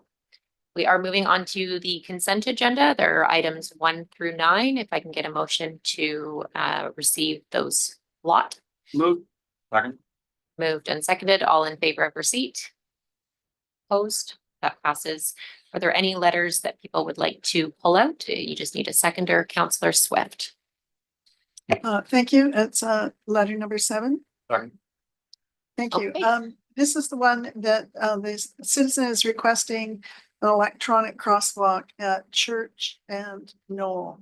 And I'm wondering if we've done any work at examining that. I know it's Knoll's becoming a really busy street, and given the rec center is there and the daycare and the park and so on, and also people are walking to the school, I'm wondering if it is something that we should be looking at. So I just don't know if there's been any work done to investigate that. We'll go over to CAO Wall. So that's at Church and Knoll. Yeah, it would have been, that intersection would have been examined during our last transportation master plan and study, but I'll turn it over to Director Ashfield to see if she has any more specific information. Thank you. Yes, that's correct. It would have been considered. Nothing came out of that study that highlighted that one would be needed. But we could put it on the list, that annual review of traffic complaints that come in through the town, and we present to the council at the end of the year and look at various requests that we can take a second look at it to see if it's warranted or not. Okay, I would be happy with that. I know the speed limits along there, you know, cars are really coming along, but it's busy there in the morning too. So I would be happy if we would keep it on our radar and consider it for another time. Councillor Grant, is it in regards to this item? Yep. Perfect. Yeah, so I take that intersection pretty much every day. And if you go early, it's fine, but if you get in about the 8:30 range and everybody's going to school or wherever, you can never get out of there to go past. You just sit there. Car after car goes by. So I think it warrants just having a look at and see if there's anything we can do. It's a weird intersection because you're up on that hill. And so it's a bit tougher to do, I think, than most, but certainly I'd like to have a look at it and just see if there's anything we could come up with. Okay, and councillors are okay with leaving it for now, just saying that that's an elevated area, but no motions at this time. Any further discussion on number 7? Okay, any other items from council? I'd like to bring up number 5 of zoning of 1890 Comox Avenue, Rick Fisher. Just a question over to staff. When it comes up to property specific addresses, this would be for rentals. I think they were looking for 50 or more units. Where we're at in the OCP and that consultation has taken place, what would be the recommendation of how we address this type of letter?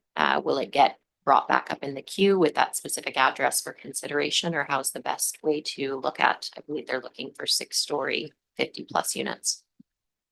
Thank you. So at a previous meeting, council adopted that staff move forward with an OCP with a medium level of zoning.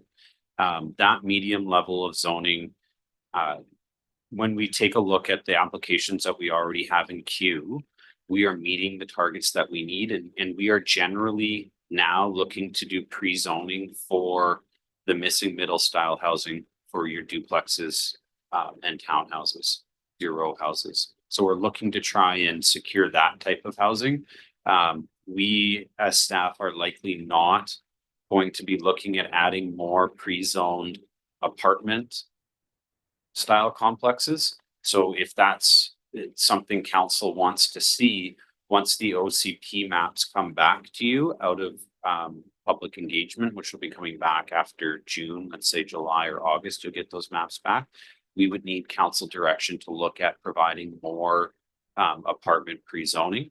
And if council wishes to see more apartment pre-zoning, we would likely then come up with a priority list of projects based on a number of different factors that we think, land could be pre-zoned, and then this would be considered at that time. So just for summation, we are not looking at staff right now. We are not looking at providing additional apartment pre-zones. We are looking at providing missing middle. And in July, council will have the ability to, once you've heard from the community on your OCP, to provide additional direction to us to do more apartment pre-zoning should you wish. And just maybe to add at the end of that, that this property, like all other properties, has the ability to seek pre-zoning, and I believe that the OCP is going to match the desired use they have here. So they would have the OCP designation they need, but they would still require a pre-zone, which Mr. Fisher is indicating that he wouldn't be willing to do, or a rezone, which Mr. Fisher is indicating he would not be willing to do. Okay, but it would. In the OCP, it would be there. Thanks for clarification on that. Any other items to come out or further discussion on that item? Okay, so we're moving on to unfinished business. We have the motion from Councillor Mayor to identify potential sites for affordable housing development in Comox. Councillor Mayor, do you want to read that out? Thanks.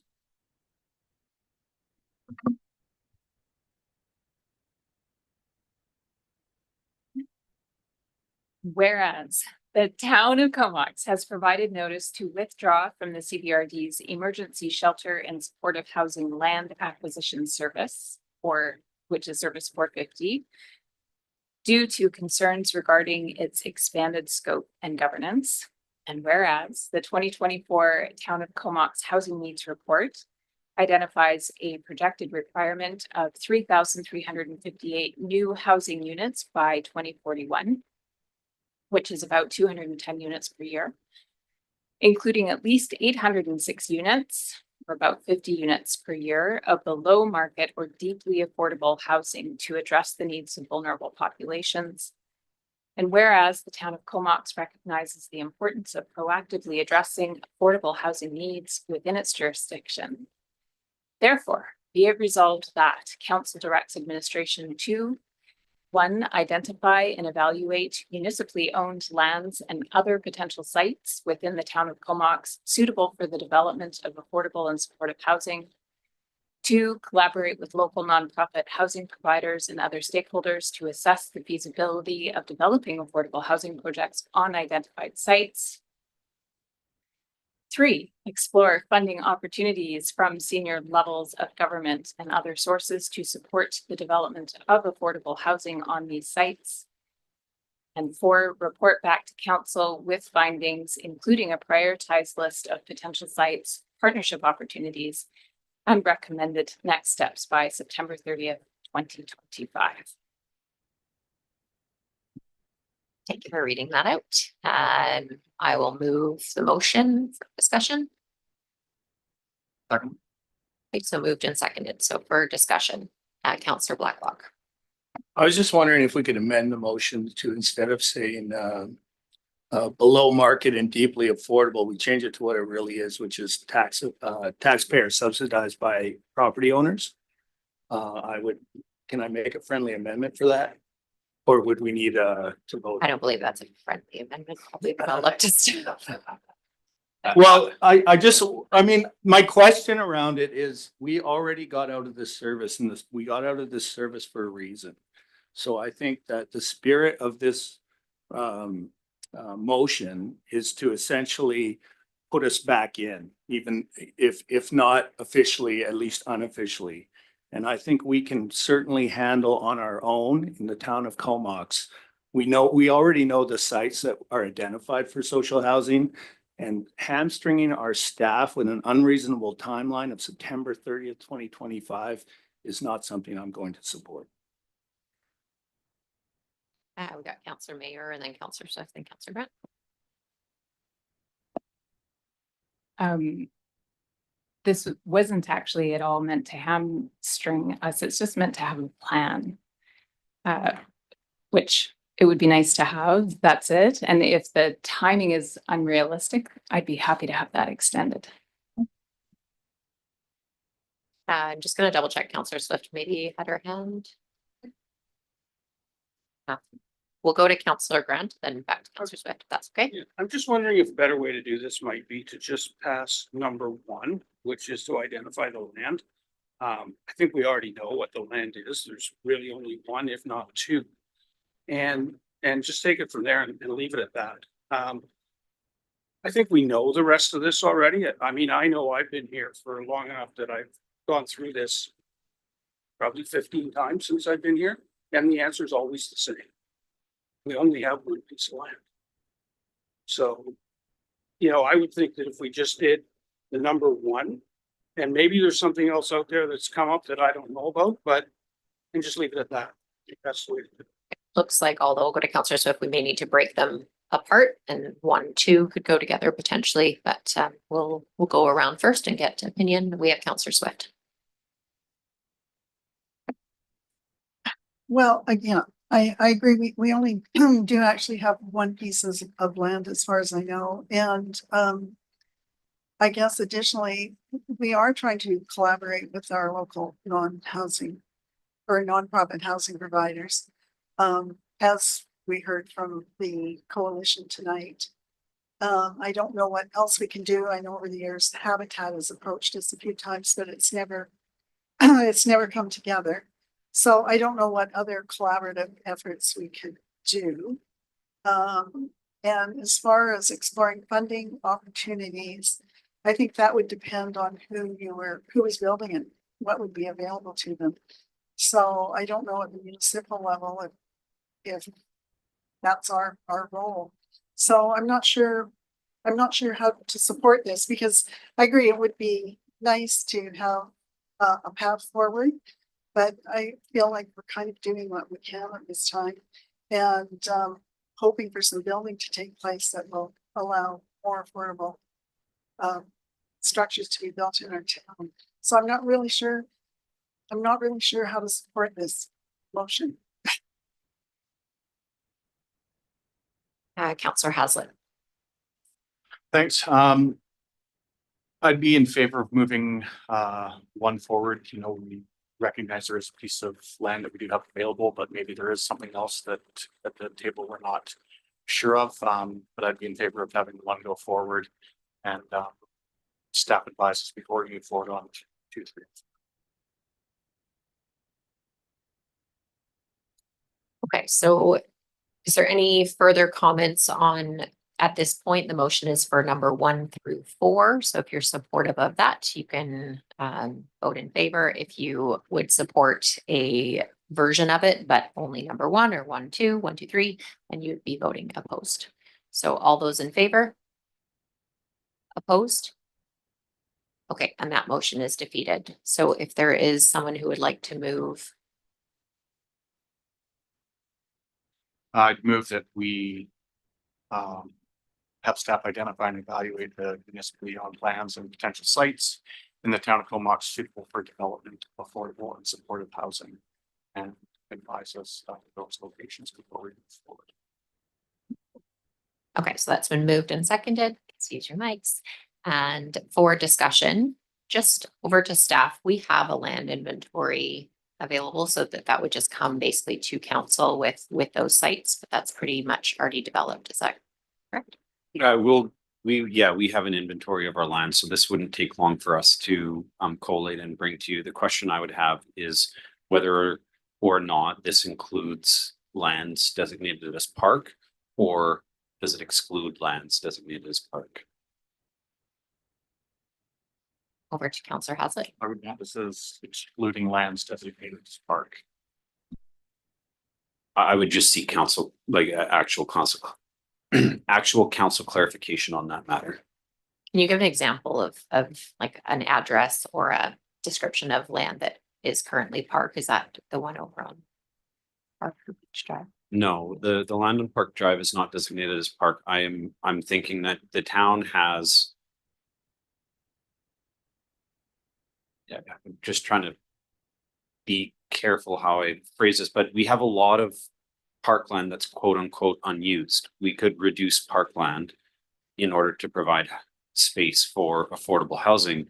And that's what I'm looking for clarification from council on. Are you looking for us to take a look at where we could potentially reduce parkland, or are you looking for us to take a look at municipally owned land that is otherwise unused? Yeah, so just clarification on that matter. Okay.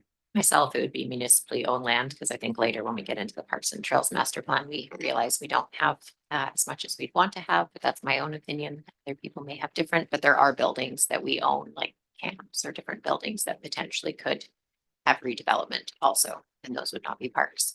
I'm just gonna go to Councillor Grant and then Councillor Mayor. So do we want an amendment on this motion? Because I'm with you, you know, we have another report coming after this saying we need more parkland, and then we're gonna give parkland away. It doesn't make sense to me. So if you'd like, I could make an amendment to that motion, just saying that it does not include not including parkland. Is that? Yeah, and that's a friendly. That's fair. So I make that. And Okay, so the amendment is for number 1, identify and evaluate municipally owned lands and other potential sites that are not parkland within the town of Comox suitable for the development of affordable housing and supportive housing. So all those or I think the amendment has to be seconded. Sure. Second. Is it on the amendment? Because we'll go back to voting.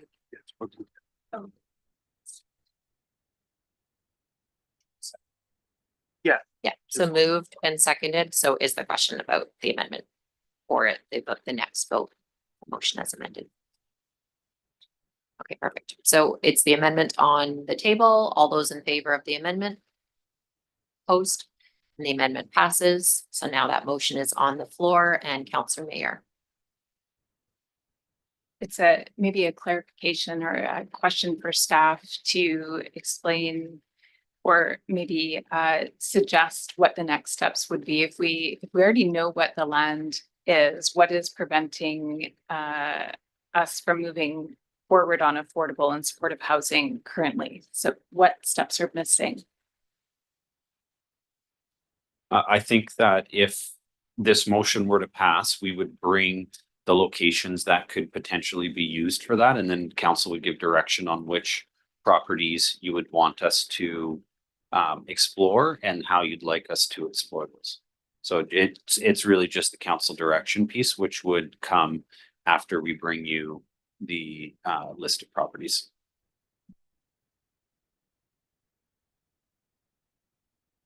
Any further questions on the amended motion?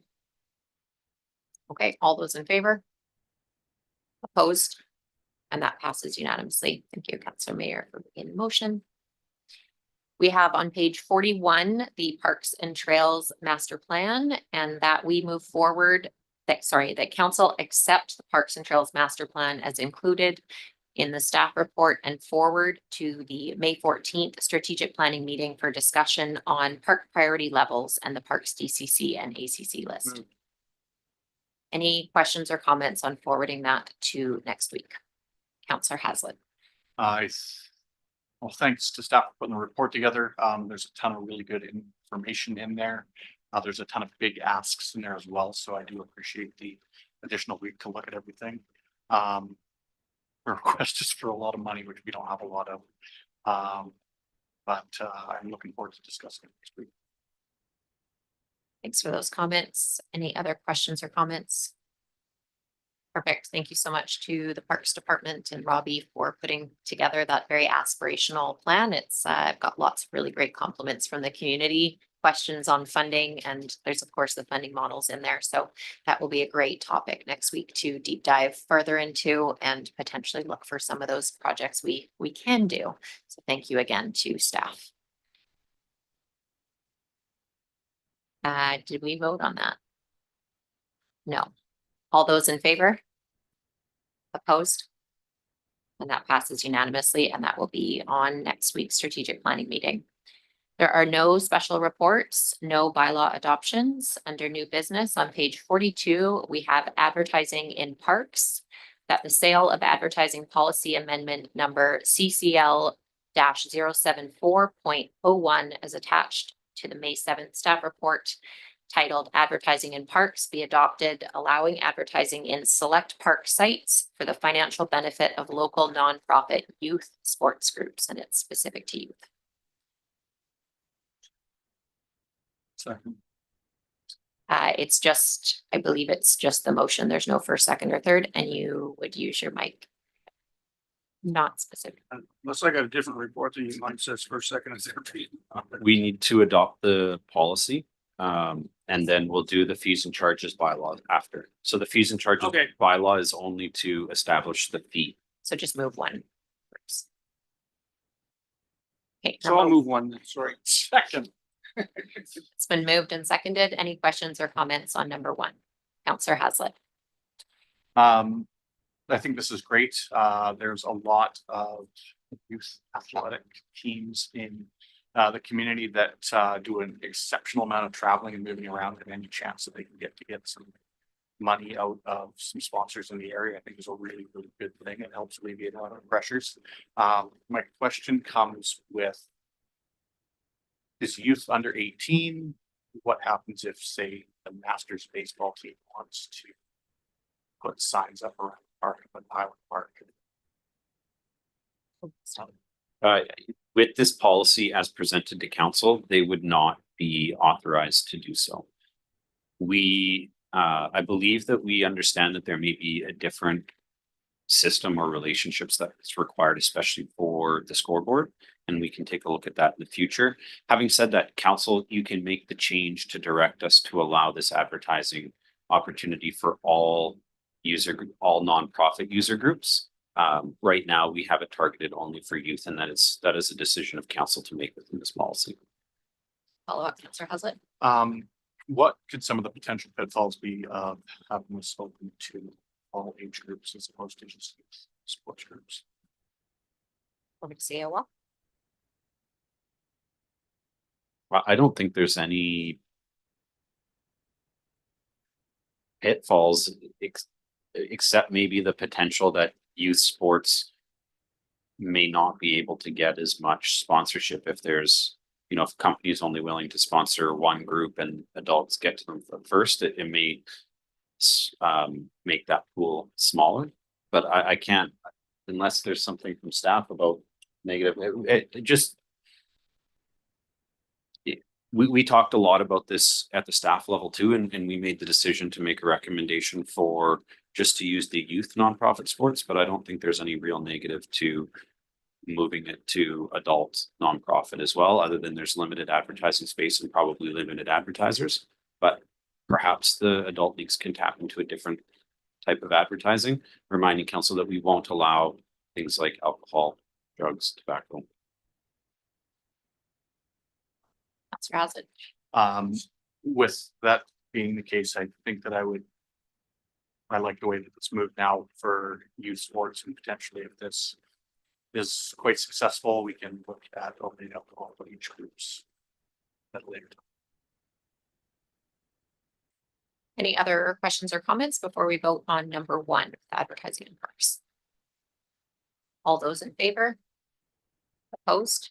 That passes unanimously. And now for number two, for first, second, and third, that's been moved. Second. Seconded. Any questions or comments on the bylaw number 2016.07?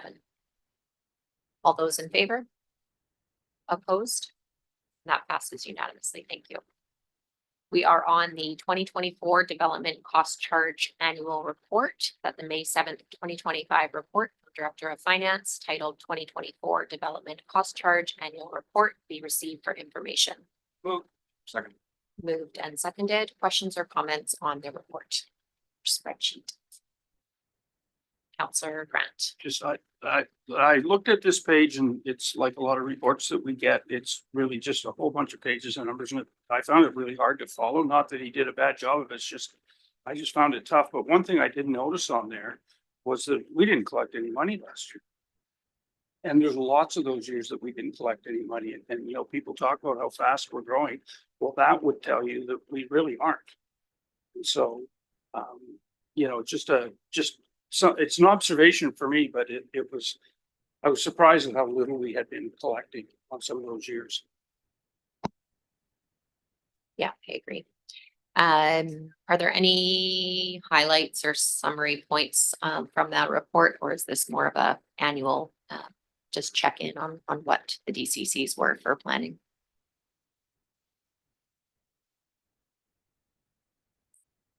You caught me. And just to, I am talking with our manager of building, or not building services, of development services, who's sick today.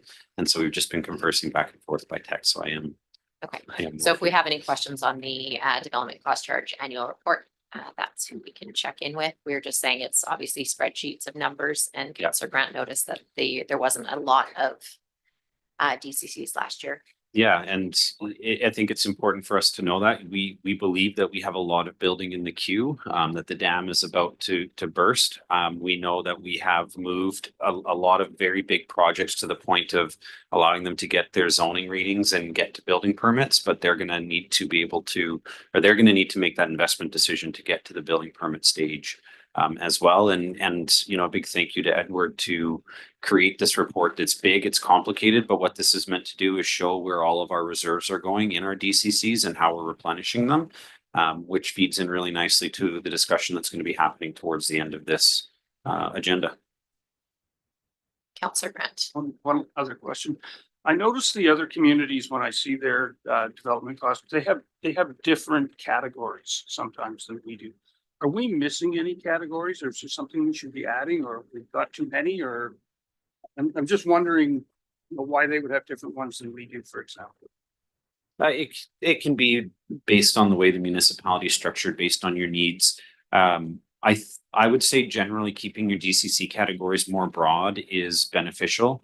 Moving money around from DCCs, borrowing from one to another can get complicated, and so having a more broad range or a broad description of your DCCs, I find to be a better process. But we also know that we also have on our long-term planning to do a review of our reserves and take a look at those systems. But right now we're moving forward with these DCC categories, and this is pretty similar and matches what we see in the Valley. One of the things that's happening as we go through these DCC and ACC updates is to try and make our systems mirror each other's as closely as possible, not to take away from the ability of councils to make decisions on what those rates and projects are going to be, but to make it easier for builders who are building in Courtenay and Comox to understand the differences, and then for our language to match what's in the regional district's language as well. So, you know, our categories I'm pretty comfortable with, and we're working regionally to try and ensure that there's a more smooth system moving, or more smooth system to collect DCCs moving into the future.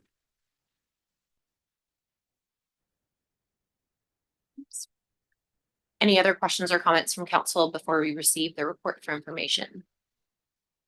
Okay, all those in favor? Opposed? And that passes unanimously. And thank you to Director Cruel and Director Henley for that report tonight. We are on page 72. We have the 2024 to 2028 financial plan bylaw amendment.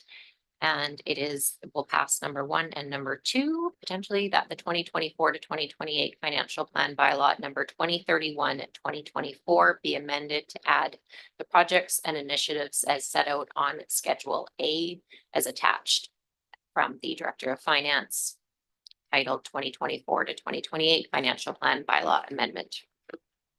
Second. Moved and seconded. Any questions or comments on that appendix or motion? All those in favor? Opposed? And that passes unanimously. And there is number 2, that the Comox Financial Plan Amendment Bylaw number 2031.01 be given first, second, and third reading. Second. It's been moved and seconded. Any questions or comments on that bylaw? All those in favor? Opposed? And that passes unanimously. Thank you. We're on to page 83, the 2025 to 2029 financial plan bylaw.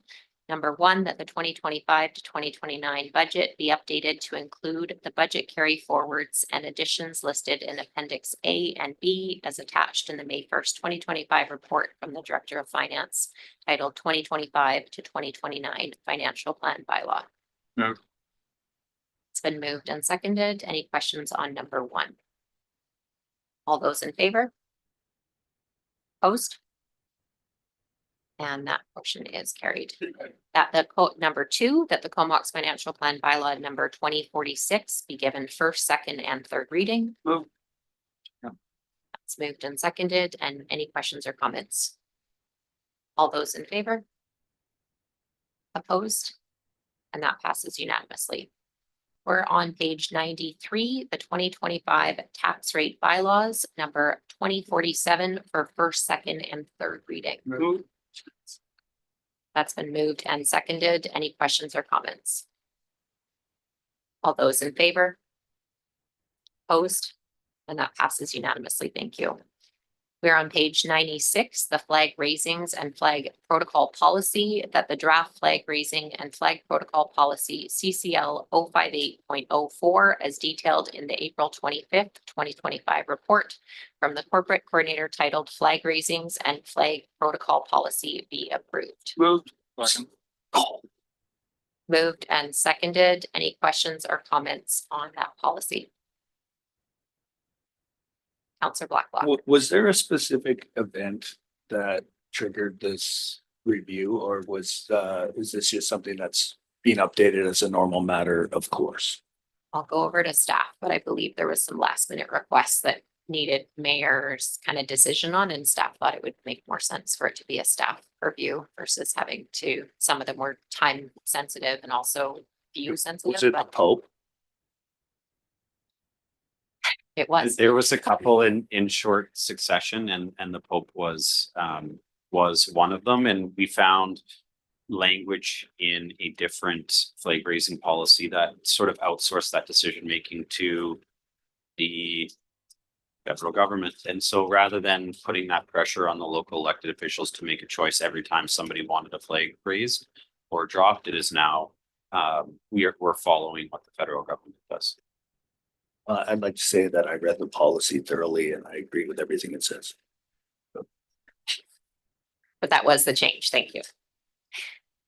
Any other questions or comments on the flag raising and flag protocol policy? Thank you to staff for looking at that and making it a little more streamlined. All those in favor? Opposed? And that passes unanimously. We are on page 103, recommendation for filing section 57, notices on title for multiple properties. Just direction from staff. We would be going through these one at a time for discussion. Before we get started, I want to say this, challenging to hear the delegations, and obviously there's different history for each different property, so it'll be interesting to go through one by one. But what is the time frame for how quickly these would be put on, or is there some lag period for once they pass that there would be a time frame to get some permits done for people that may be 90 days or 60 days within? Yeah, I think the timeline would be just sort of based on our natural processing. But at the same time, if this goes on and then is removed, it doesn't leave a black mark on a property. The notice is there and then the notice comes off. So I don't see it as being an overly burdensome process to have them removed. It's a fairly cheap process as well. So to do the removal. Okay, thank you. Staff just updated that there's a $500 to remove, just to make sure people heard that. Councillor Mayor. Sorry, is that $500 for the homeowner or for so the homeowner would have to pay an additional $500 to have it removed?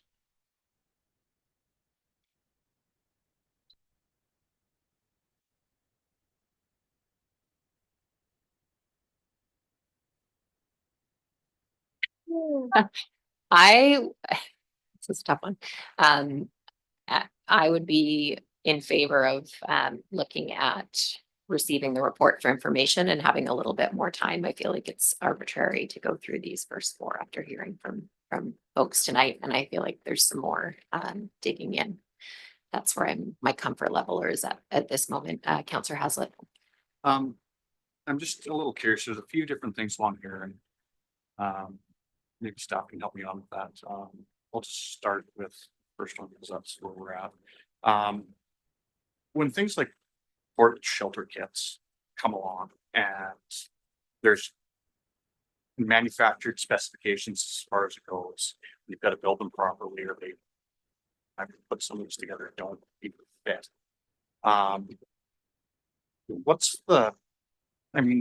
Where else do we stand in this portable shelter?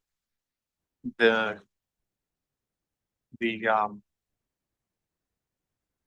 people had said that, they were told that they didn't have to bring in anything, and then they put this thing up and now they're told that they have to. So I just don't you know, obviously sometimes mistakes can happen, and whether it was on our side or whether it was on the resident side, those are two, you know, it doesn't really matter a ton at this point.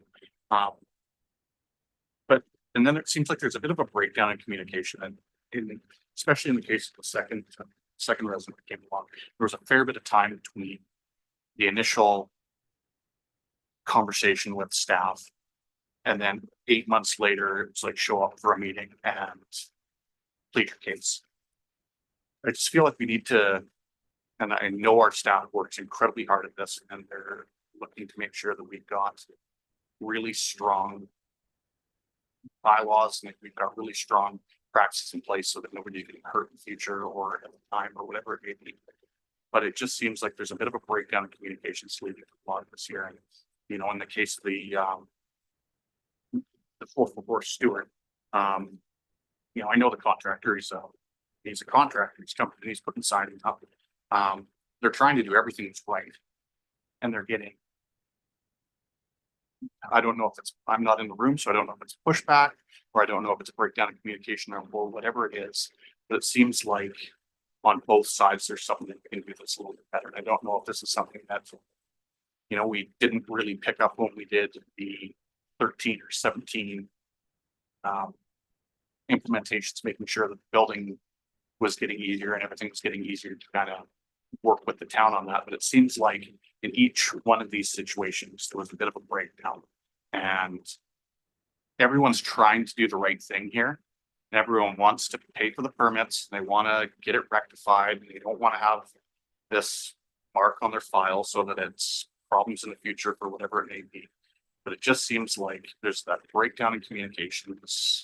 Residents are kind of having a hard time getting past it. And I think that there's probably something we can do, whether we make this decision at a later time or whatever it is, but there's probably something we can do to move this along. And I don't know if it's as simple as having bylaw go out and have a look at everything and okay, yeah, there's some concrete footings that are in the ground and this thing looks secure. You know, you've got a manufacturer's letter saying that this has been installed by us to the right spec to make sure that it doesn't fail. There's got to be something more we can do here to kind of help our residents, because it seems like each one of these people were really, really trying. And it wasn't like they went, they built a, you know, they built a shop in their backyard, poured everything, got everything up, and they just said, well, we can't rip down the drywall to show you the electrical. It seems like it was just a bit of a breakdown in communication along the way. And I think really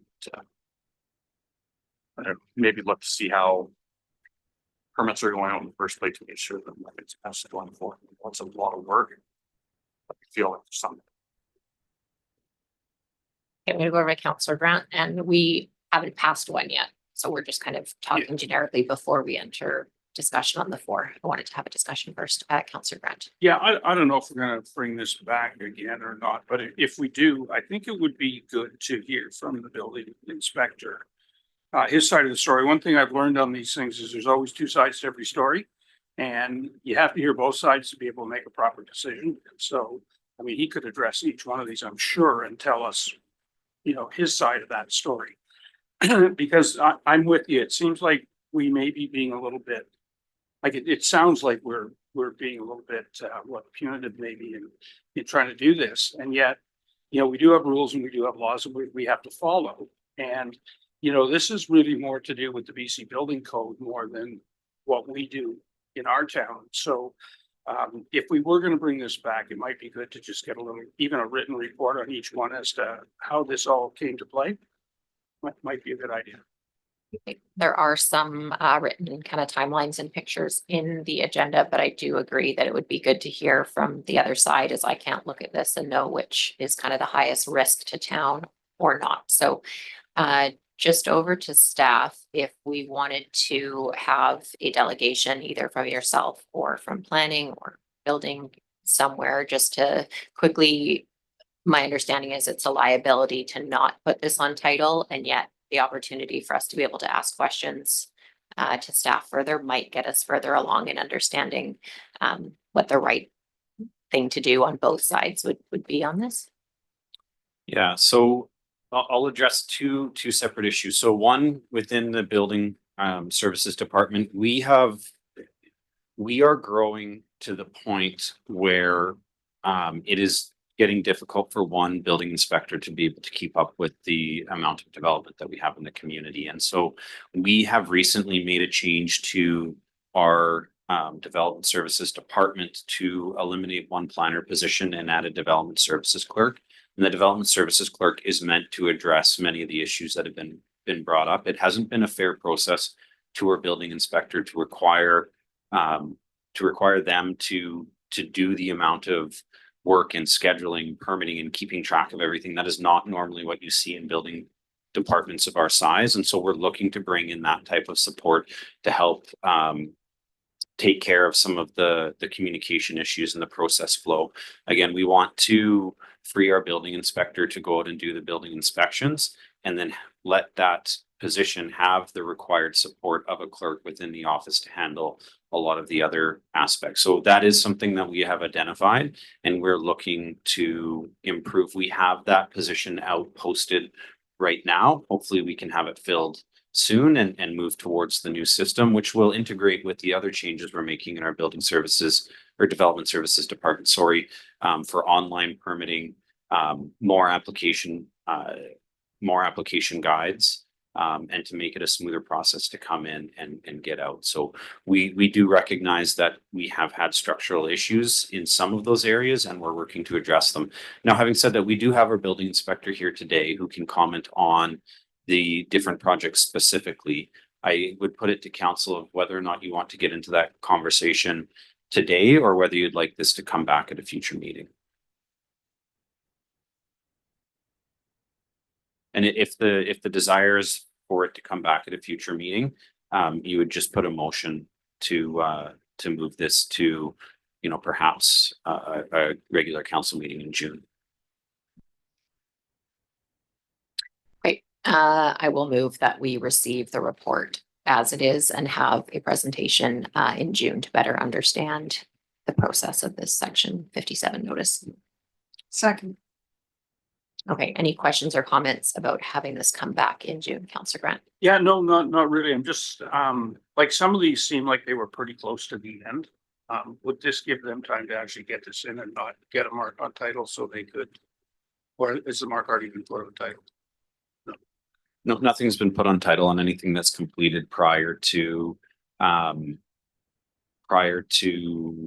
direction from council to put it on title would be put on title. But I do think that I think that there's more to the requirements in some of these cases to meet than simply taking out permits. I think we're talking about needed inspections to feel comfortable that the project meets BC building code. So some of them I don't think are quite as simple as maybe were presented. And if we come back in June, that'll give time for the development services department to explain to council what's going on in each of these cases. Councillor Blacklock. Yeah, I mean, we're obviously uncomfortable here because we've been asked to sit in a sort of, it feels to me like some sort of mini trial here, where we've got on one side, we have timelines of things that have happened. On the other side, we have presentations from residents who obviously are not happy. And we're kind of stuck in this position where it's make a decision right now. And I'm appreciative of the timelines and the photos provided. I having read everything and having heard the delegations, I have questions for both sides in this. So, I mean, I feel uncomfortable making these decisions, same as the mayor. Councillor Mayor. I just have a question about privacy. Like, it also feels a little bit strange to have to do all of it on the public record. So that's really just a question for staff about whether or not something like this should be moved to in camera. Or it can live in a place outside of a regular council meeting, but. I'd have to get back to council on that. The register, the end result, if it's registered on title, those are publicly accessible documents. Okay, and I just want to say the goal is not to kick this too far down the road. We normally are good at making decisions when we need to make them, but it does feel like there's a little more information in each of these four completely different. So if we can have this be returned with the opportunity to ask questions to staff at a meeting in early June, if there's 2 meetings in June, Councillor Grant. Yeah, and if this, I mean, I think this runs into BC Building Code at some point in time, and at that point, is our hands pretty much tied? I would assume it is. So at the end of the day, on each of these projects, the building inspector needs to be able to be comfortable in saying that he has the information required to say that the project meets the BC Building Code. If the inspector does not feel that he has the information required to say that it meets the BC Building Code, then he's unable to sign off on it. And at that point, council can make a choice. You do not have to register these on title. You can decide not to. The risk of that, the property sells, the structure that was built collapses and causes property damage, or life-threatening or life-ending damage, and the municipality is sued for knowing that this may not have met building code, and we didn't notify the residents about it.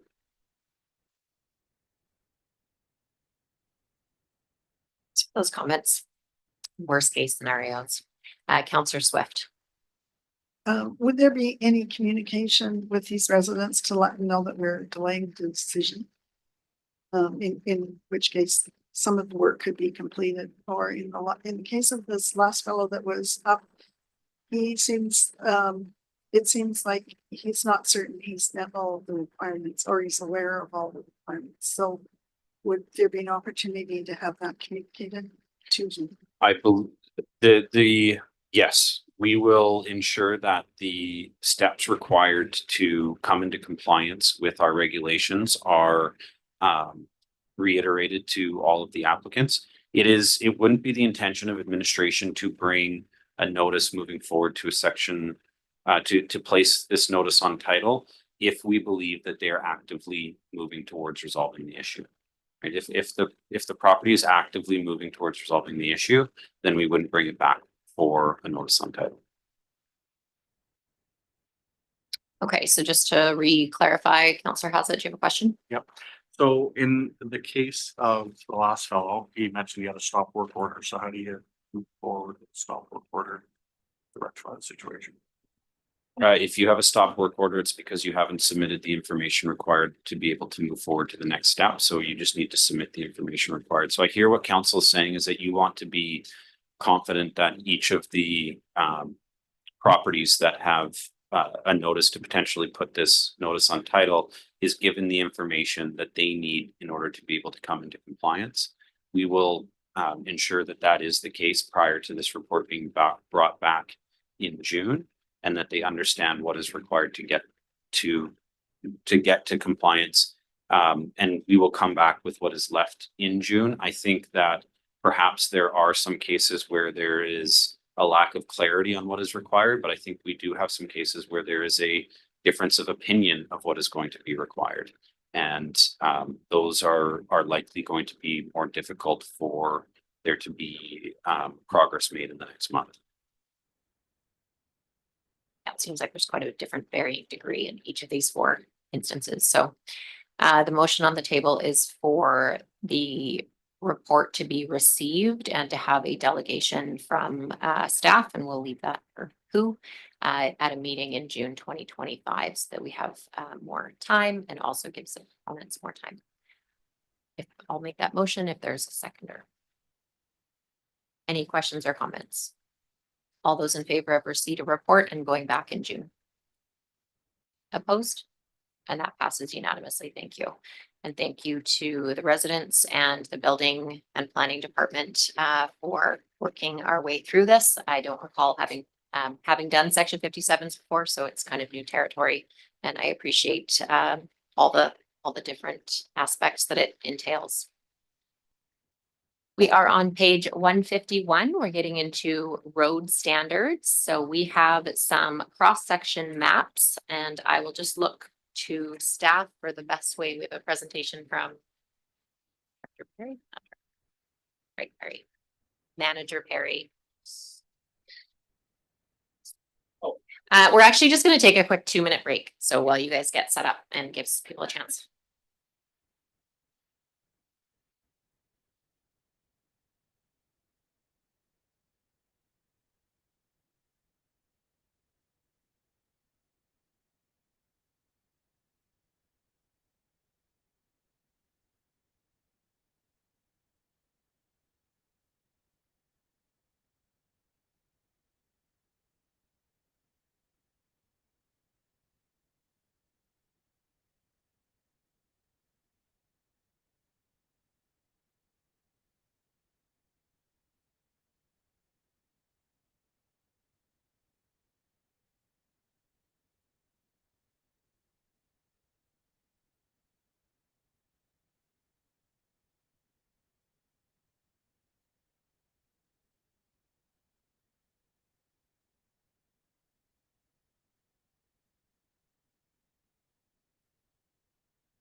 Okay, we're coming back online. And so we have Craig Perry with us to go over the road cross sections, presentations and sidewalks.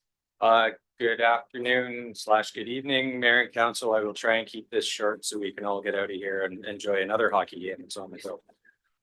So we're back talking about road cross sections. I was here back in November talking about road cross sections, giving forward some options for what we were looking at and what we were hoping to get feedback from you guys on with regards to what our roads would look like going forward. So what we're back looking for right now, and what we need direction from council shortly, because it feeds into this, the subdivision and development standards bylaw, which we will be bringing forward to you shortly, is the consideration of the recommended cross section. So we need to know, we need to get buy-in from council or comments from council with regards to the cross sections that we have proposed. And more importantly, because this has a huge financial impact, is the number and the location of sidewalks on roads. So where we are looking at as well, just to remind you with regards to the cross sections, is parking minimum requirements. So where will we have parking on specific types of roads? Where will have on-street parking, bike lanes, sidewalks, and how many bike lane, or how many parking, so how many sides of parking and how many sidewalks? What the road dedication looks like, and where street trees would go. Now, something just to consider, we have about 62 kilometers worth of local roads currently in town. Minor collectors, we've got about 7 kilometers. Major collectors, we've got 10, and arterials, we have about 12. So the first one is looking at the local road cross section. So what we are proposing and what we are proposing as administration is the 8.4 meter wide asphalt cross section. So this would have the ability for residents and homeowners to park on both sides of the road and have one lane of traffic up through the middle for sure. Where there wouldn't be cars parked on both sides, we could have 2 lanes of traffic traveling through. Knowing with the small scale multi-unit housing legislation that is coming to place, we have some serious concerns about parking in the future on town streets. We came forward with an idea to do the smaller road cross section with the 3 meter or the 6 meter wide asphalt with parking pockets, similar to what we've built in some of our most recent subdivisions. But in looking back at that, that is really restricting the ability for parking on the street. It's providing 2 lanes of traffic at all times. It's not providing parking on both sides. What this cross section will actually do as well is help with traffic calming. So imagine this is a picture of Heron Crescent. So this is cross section today. It's a little bit narrower than what we're proposing, but it's a good example. You've got 2 cars parked on either sides. You've got cars parked on either sides. There's no way we can get 2 cars through that penalty. So if I'm driving down the road like this, somebody's coming towards me, one of us has to give them. So this provides a lot of ability to keep traffic slow and calm traffic through it. The numbers at the bottom. So what we took a look at and is in the staff report, we looked at the cost of having all of our local roads with 2 sidewalks.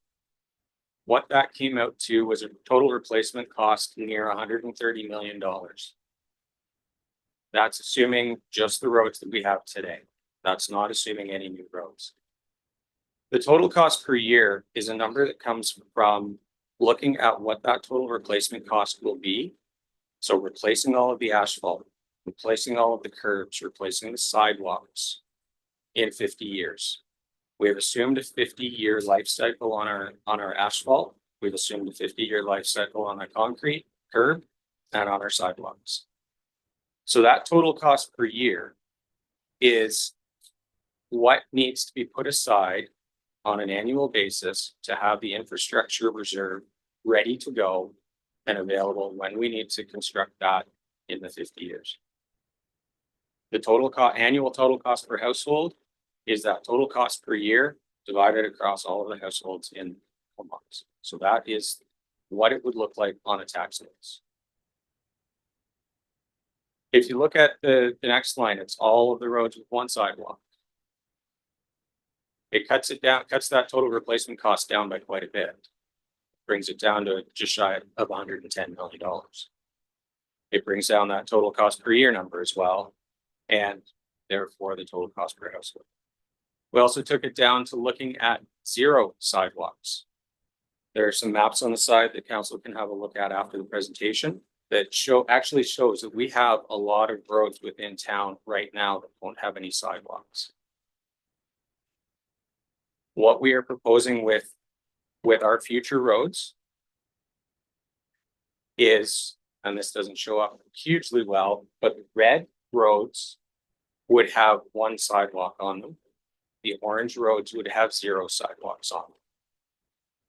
So what we are suggesting and proposing is not to have any local roads going forward that have 2 sidewalks, but only provide 1 sidewalk on one side of the road on the local road, except where it's a cul-de-sac.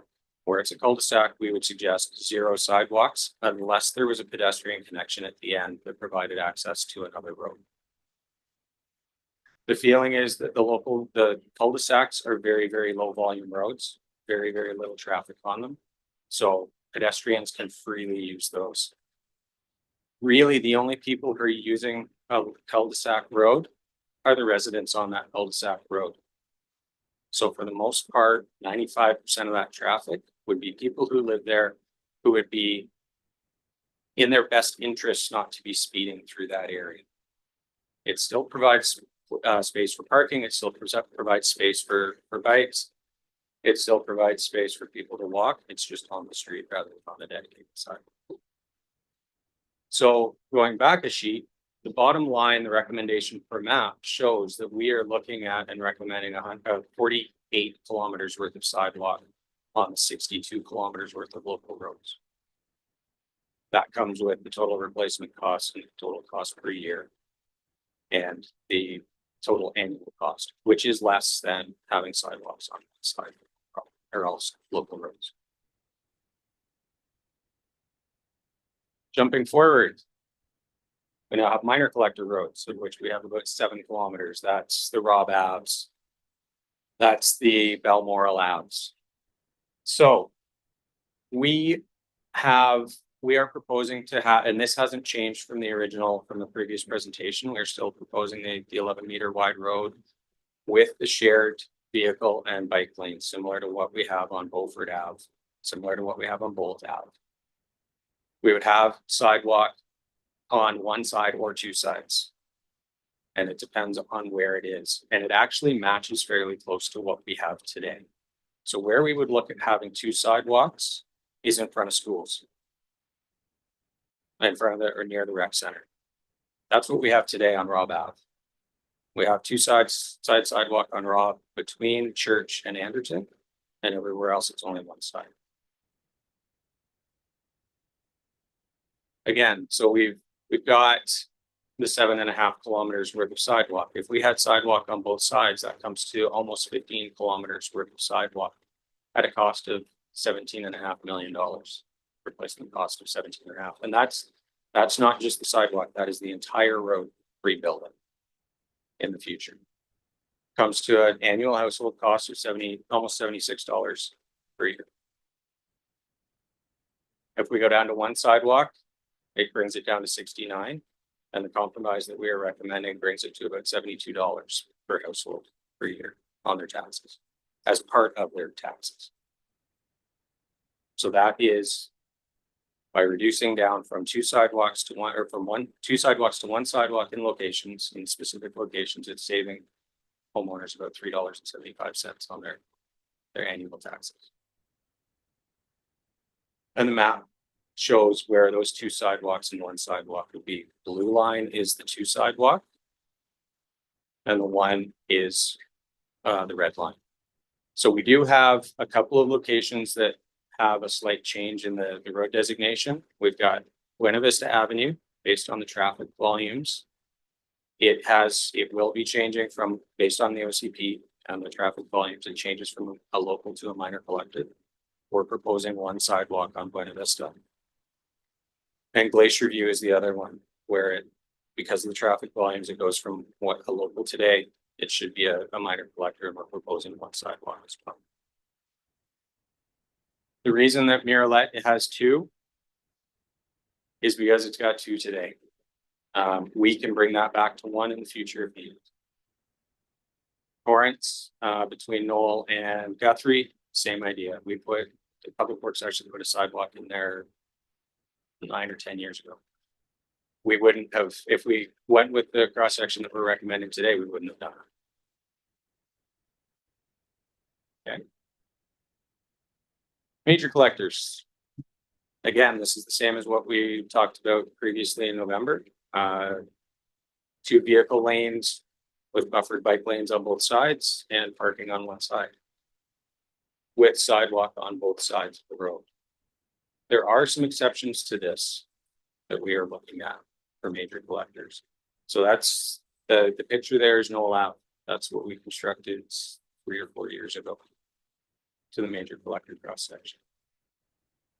So where we are suggesting modification from that standard is Church Street. Now that might change with the discussion with the delegation from the earlier in council meeting with regards to the golf course, but because there's really no houses on the east side of Church. Once you go past south of Centennial, there's nobody adding to that side, and being that close to the golf course may or may not be a little bit dangerous from golfers like me who will hit it over the fence as well. Balmoral Ave, east of Pritchard, we've got a creek crossing there that isn't wide enough to permit 2 sidewalks and would cost an absolute fortune to be able to fix up, to be able to get 2 sidewalks across there. And then McDonald Road, it's kind of an oddball because it is a shared road between Courtney and Comox. Courtney has the multi-use pathway on the west side within their jurisdiction. There's nothing further south once it reaches the CVRD. We have our multi-use pathway for the majority of that road as it sits right now. Okay. So, and the numbers are where it is. We've got, if we had sidewalk on both sides, we'd be looking at $132 per household per year. With what we're recommending, we're saving a modest $2.25. And our arterial roads. So we've got 4-lane arterial, so we've got about 1 kilometer worth. That's our Guthrie roads. Guthrie, where the median is built, has been built to a 4-lane cross section, just with the median in the middle. So we can take that median out in the future and put in more travel lanes when it's required. The replacement cost per meter of that is about $3,250 between the asphalt, concrete, all of that put together, which results to about $16.65 per property per year. The reason that is so high is because we've got such a short length of it. That per lineal meter is quite expensive. We've got to put a bunch of money away. 3-lane arterial would be portions of Guthrie, where we've got a center turn lane, Comox Ave as well, out in front of the old hospital. And we've got arterial 2-lane roads, so like a Anderson Road is 2-lane right now. It's built wider. In the future, we would have narrowed that down. What we are thinking about is making Anderson, potentially with more development, making that into one of those 3-lane cross sections as well, to have a shared center turn lane section.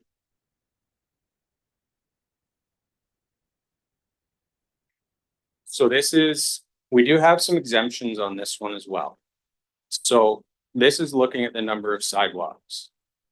So we are looking and proposing Guthrie west of, in front of Shoppers and to the west, it currently has 2 sidewalks on both sides. Anderson currently has 2 sidewalks. Comox Ave from Glacier View all the way in towards downtown currently has 2 sidewalks. Where we are suggesting not to is on Guthrie between Nootka and Brooklyn Elementary. The reason for that is we currently have a sidewalk on the north side, but the south side, there are no houses that front that road. It's all backyards that go to that road. So there's not going to be anybody adding to that sidewalk if we were to build it on the south side. Pritchard Road currently has no sidewalks. It's just got the nice wide shoulder. We would propose to have a sidewalk on one side as part of the future development. Knight Road currently has no sidewalks. It's going to be very expensive to fill in a ditch, possibly a fish bearing ditch in through there. I'm not 100% sure, but we would be looking at putting 1 sidewalk on there. And then Military Row as well, north of the roundabout, currently has, if you get up past Glacier Gardens, it's got one sidewalk. But there's the section in between Glacier Gardens and the roundabout that doesn't have a sidewalk right now, and probably should, to help with pedestrian traffic. You'll see the blue on the east end of Guthrie, east of Brooklyn Elementary. We're proposing to keep that there, so that transition would be at about the Brooklyn crosswalk, the crosswalk that was constructed 2 or 3 years ago. Where the pathway from Ridge Mountain comes out right in front of Brooklyn Elementary. There are multifamily further east of that. There's houses fronting both sides of the road further east of that. So we'll look at the sidewalk on both sides there.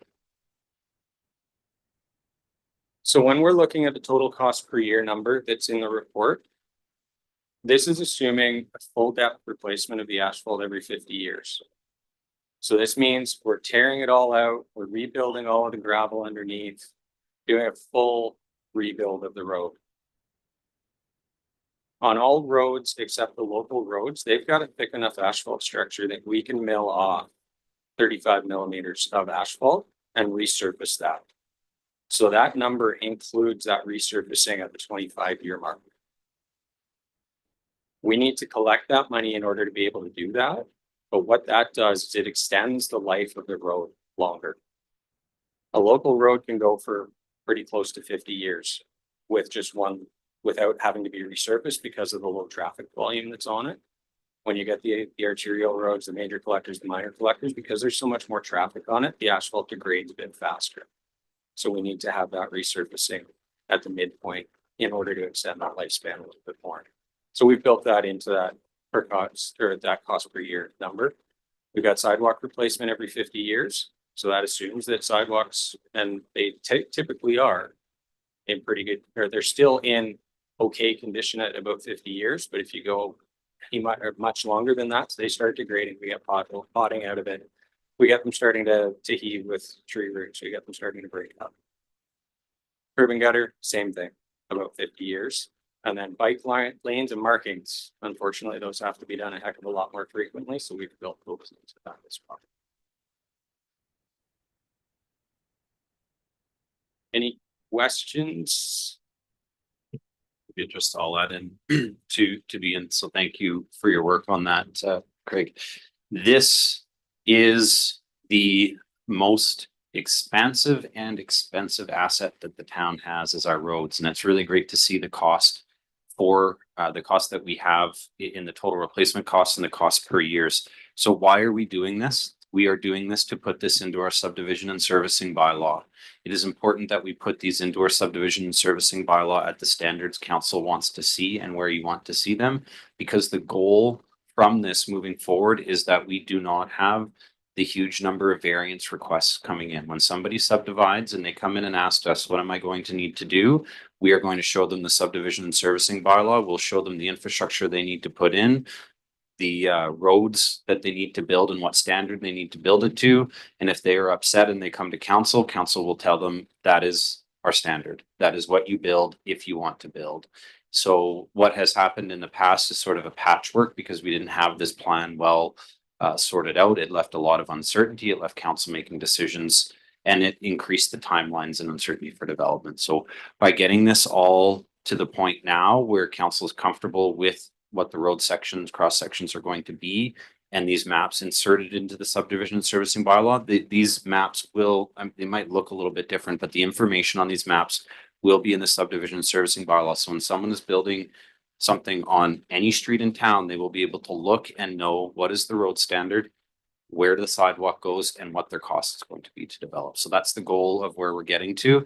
And for council today, if you're ready to make the decision, and if not, going into the meeting on the 21st, we are looking for you guys to finalize your road cross sections. If you want different road cross sections, especially on your locals, that is going to be what the town looks like. The majority of the town is going to eventually redevelop into that road cross section. Are you comfortable with that? And then the changes will also filter into your DCCs. A lot of the new sidewalks are included in the DCCs. So sidewalks being reduced will reduce the DCCs required for new development to pay. Thank you. And it looks like we have some questions for council. Councillor Haslett. Thanks. yeah, obviously lots of work there. My question is, with the roads having a 50-year turnaround, what is the underlying pipe infrastructure before that needs to be replaced as well? And does that correspond with every time we have to go rip up a road? We can't just scalp it up 35 mils or go in and fix that as well. Like, I just want to make sure that, and I'm sure you guys already do this, but as we clip along, stuff has to be replaced, that all of a sudden we're not using terracotta pipes underneath everything. We still got some of that in the ground right now. Yeah. So that's a complex question because the pipes have different lifespans depending on what material we use. So the previous pipes, a clay pipe, probably 50 to 60 years. So lines up really well with what we're talking about. Asbestos cement pipe, 70 years. So it's not too bad in terms of that timeline. But PVC pipe that we are putting in the ground now is more like a 90 to 100-year lifespan. So it lines up really well with that full depth replacement time. With that concrete asbestos pipe, do we have to hazmat that every time we go and do something? And how much of that pipe do we have?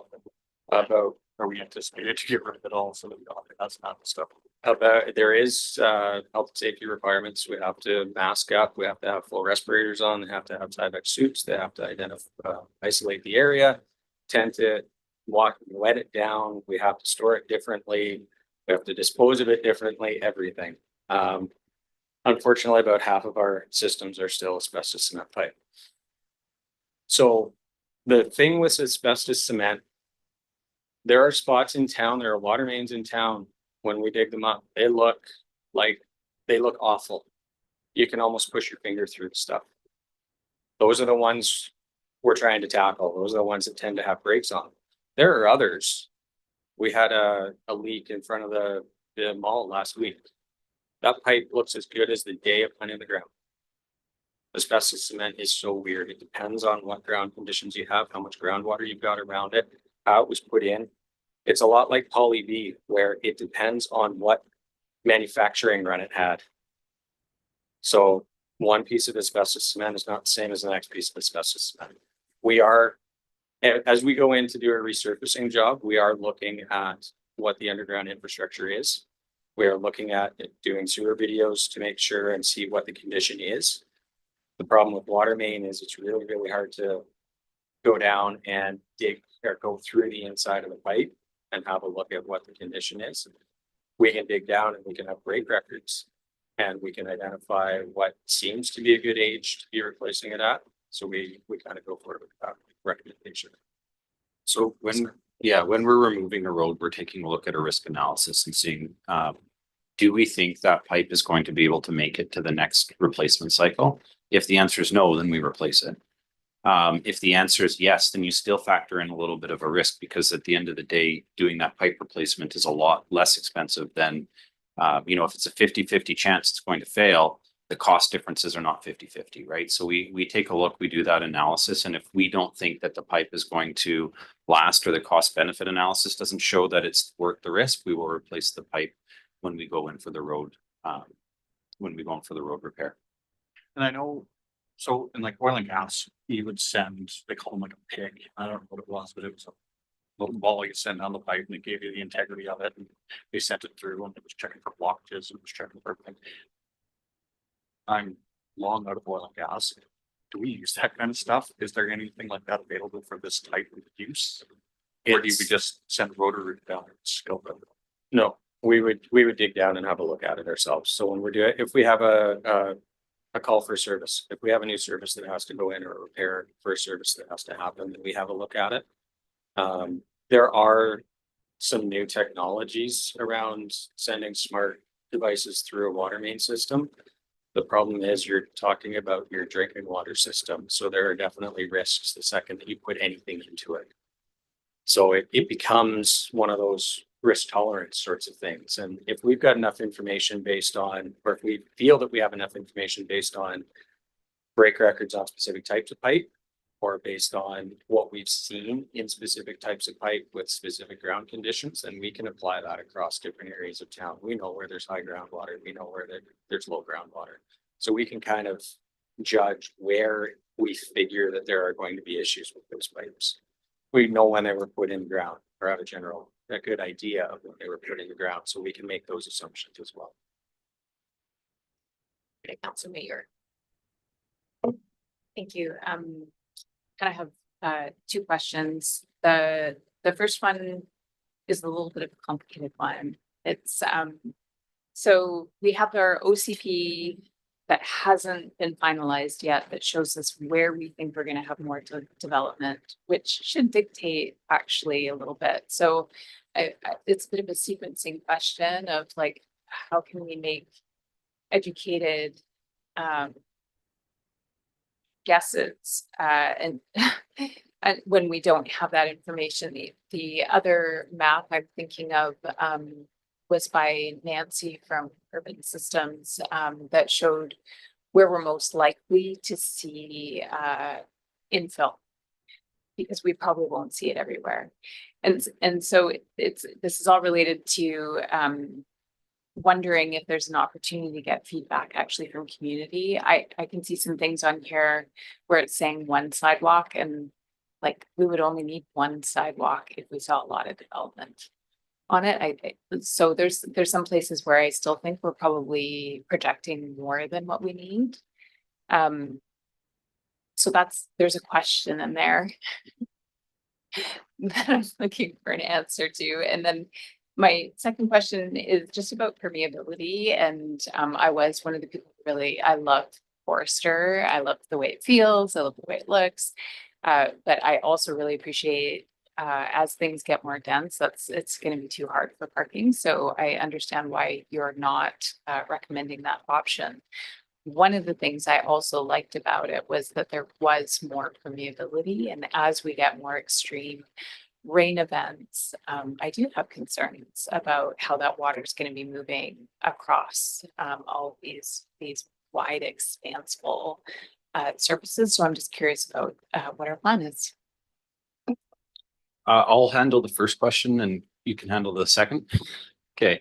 On the first question, when council, if and when council forwards these, we intend to include them in our public consultation during the OCP consultation session. So we plan to have these maps and these road cross sections at that time.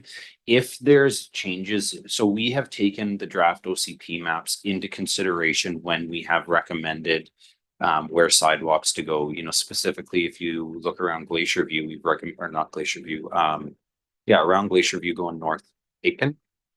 Yeah, around Aitken, we're recommending sidewalks on both sides, and that's specifically because of the density that's projected in the draft OCP. If there are changes that are made to the draft OCP that would require us to take a look and make some additions or removals on the sidewalks, we can do that at that time. So we are planning to go out to the community with consultation on this, and this can be changed if there are any major changes in the OCP.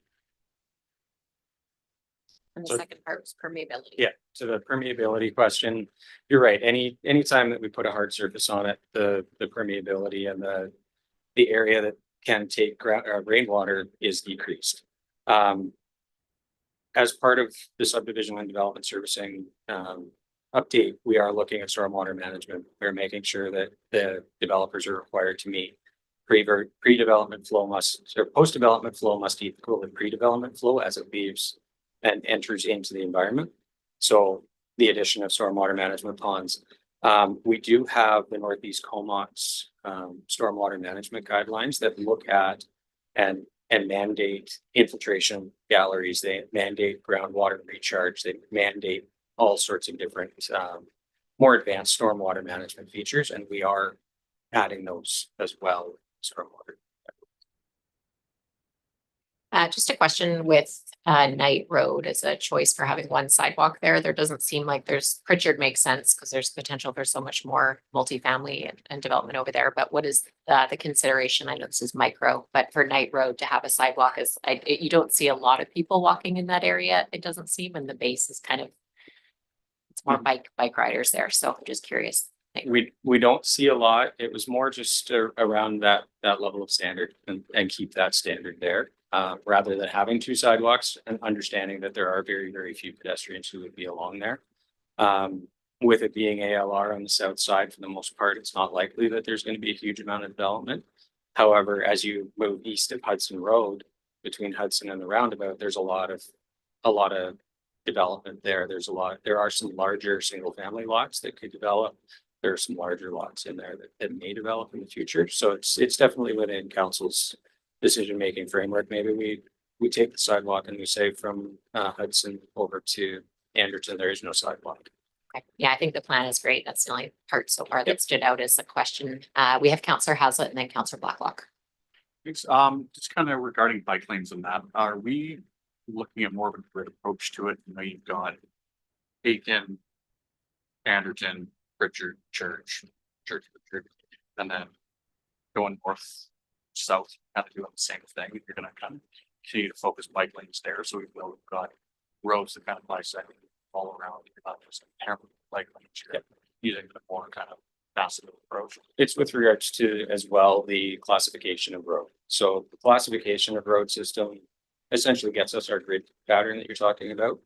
On an arterial road, we want to have bike lanes because it's not going to be comfortable for cyclists to ride. For major collectors, we want to have buffered bike lanes as well because of the volume of traffic. It's going to feel a lot more comfortable for cyclists to use that level of facility.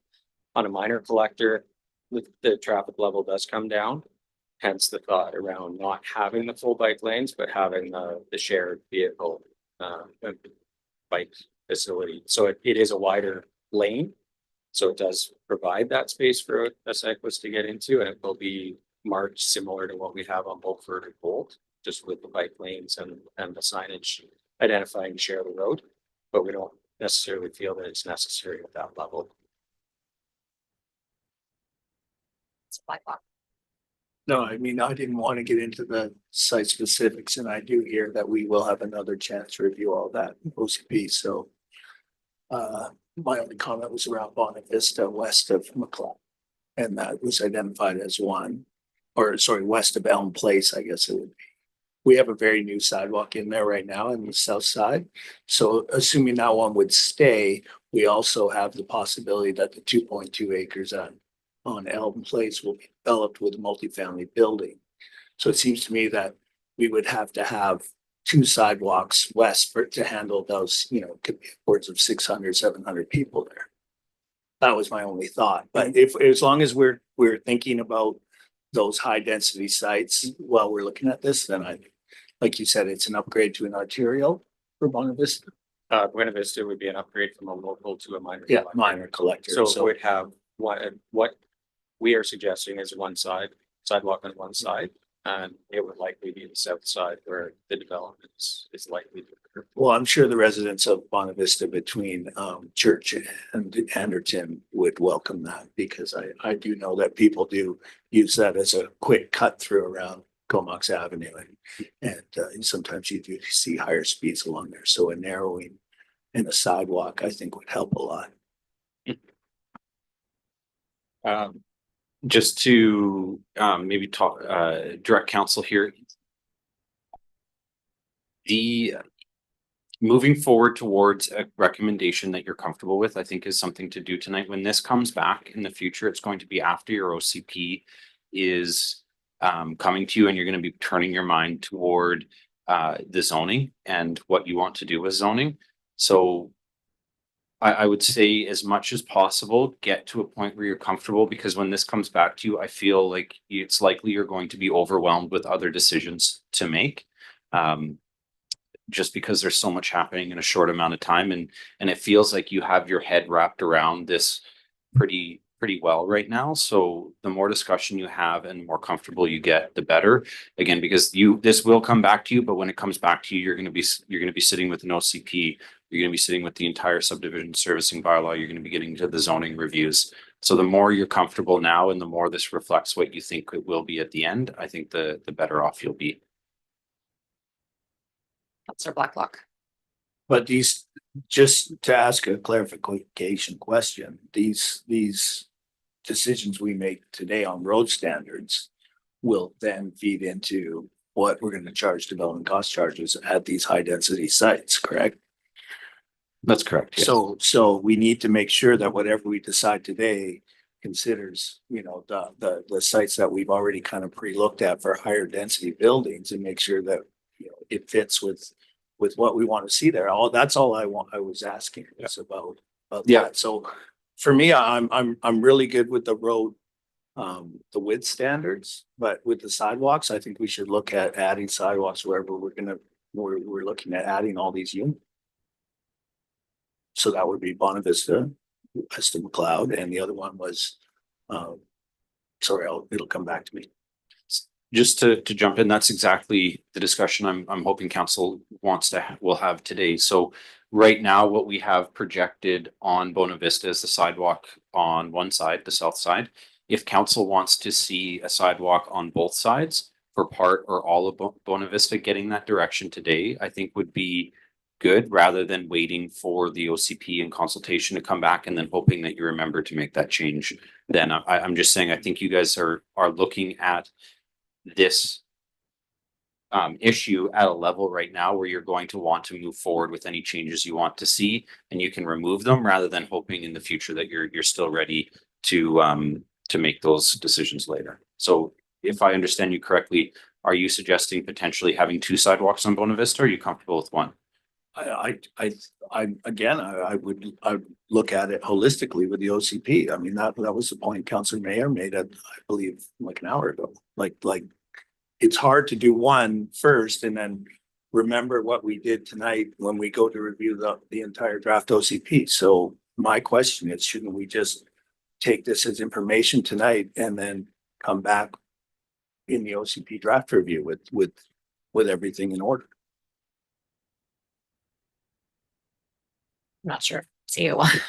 I think the goal is to get it, if there's things we know we want in or out, we want to get it closer to what it'll look like for those DCC charges. But there would be the opportunity to have, I guess, the bylaw amended, but if there's changes we know for sure now, that's the discussion we want to have tonight. I'm just going to go to CAO Wall and then.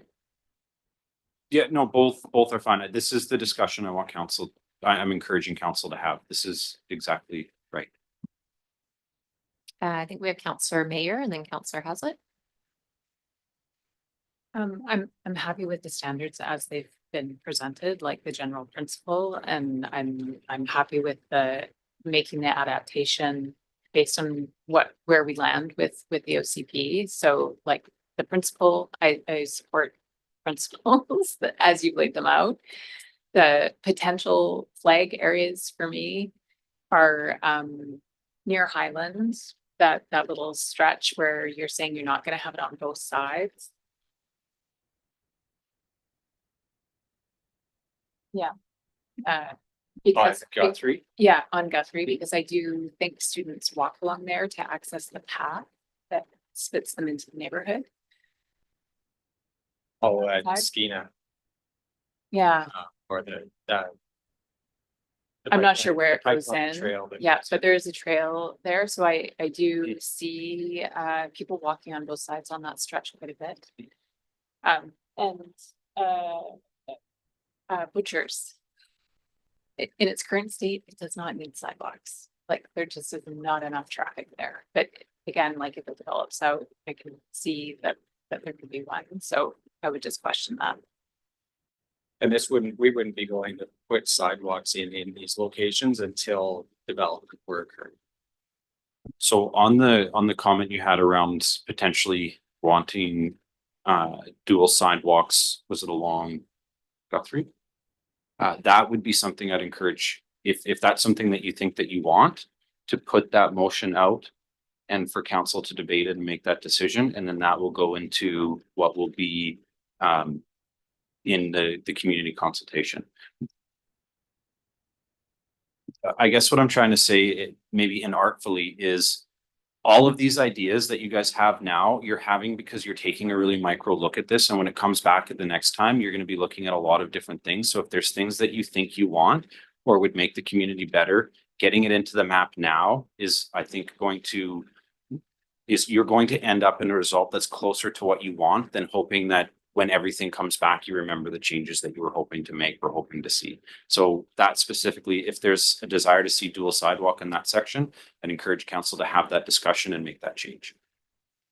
Thank you. So we're getting on to any motions of changes to the plan in principle.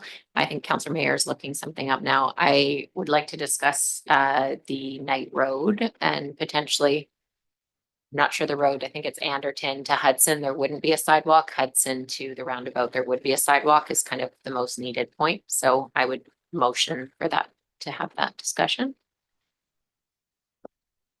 So moved and seconded. Okay, so So just to be clear on the motion that we have out, you're talking about removing the requirement for sidewalk on Knight Road west of Anderton or east of Anderton? Between Anderton and Hudson. Between Anderton and Hudson. Okay.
it's just a long stretch with not a lot of residential now and not Yeah, gonna no, I don't have develop. any So problem with that at all. No, I know what you're talking about. Yeah, Yeah, so thinking there is all of that property has been developed, quite large lots in there, so I didn't see any major new developments happening there. Except all subdivision is quite new, or it's most people were very happy with their large lots. Okay, any questions or comments on that portion? All those in favor of removal, I believe it's from Anderton to Hudson. All those in favor? Opposed? Okay, that passes. Other comments for the plan? We're gonna go back to Councillor Mayor and then to Councillor Hazard. She was looking at something. Yeah, sure. I'll just move that we put sidewalks on both sides of the street on Guthrie in vicinity of Highland. It's just so busy with the students. So along Pritchard, yeah, west. But in between Pritchard and Anderton, I'm thinking about the kids walking Shoppers. So we told my council that there's the grant application. Well, this is what I remember. Yeah, There is a grant application in for that sidewalk that goes through the CBRD section. okay. But that's As- only on one side. of That's the on road. the side of the road. As part of that, we will take the crosswalk that it currently exists that's east of Nootka and move it to Nootka. So that as people are coming, as the pedestrians are coming out of Nootka, they can get across the street to the sidewalk on the north Okay. side. Okay. And it's fine. That sounds like it's got some connectivity then. There Thank would you. be connectivity across all of the three. Thank you for that clarification on the CVRD grant or grant in the CVRD land. Councillor Hazlitt. A couple of things here. I think one, I've looked at all of these. There's what the maps in total, but I think that you guys have done a really good job of anticipating where we are going to have growth. I think that the proceed plan, the recommendation that you guys brought forward is really good because we are really restricted with the types of roads that we're using on where it's going to go. I think that that's bit like, I mean, we don't want to spend a ton of money on sidewalks going forward. There's certain areas like, I think along with New Brooklyn to Highland, there's essentially a trail that runs all the way along there. So kids are more likely to walk along the trail on the side. I think that between all of these maps, we've done a really good job encompassing the entire community as to what's going to be required and what that growth is going to look like. As far as the recommendations concerned, I'm pretty comfortable with it. These few small things that are in there, I think by small things, obviously they're not cheap, but you know, I think that those are really good. But again, a lot of these, like, you're not going to go in there and just start building sidewalks tomorrow. We're going to have an opportunity to see these pieces of property develop over time. And in 20 years, when everything looks different, and we've done our fourth OCP, we're gonna have a better idea what the community's gonna look like a little further down the line. So I think that I think you guys have done a really good job in terms of seeing what everything's gonna look like for the community, as well as how to not spend a ton of money maintaining it moving forward. And the balance is obviously tricky, but it's good. One thing I think would be great for us to have at some point, whether digital or giant poster board map, which I love, is everything in one. You know, you've got your local collector roads are green, you've got your arterials are this color, this color, this color, and that way we're not going, okay, here's this, and here's this, and we're trying to match it all up together. Having everything on one, really get a good idea of what the community is gonna look like as far as sidewalks, how people are gonna move around, and I think that would go a long way for helping everybody understand. Yeah. Okay.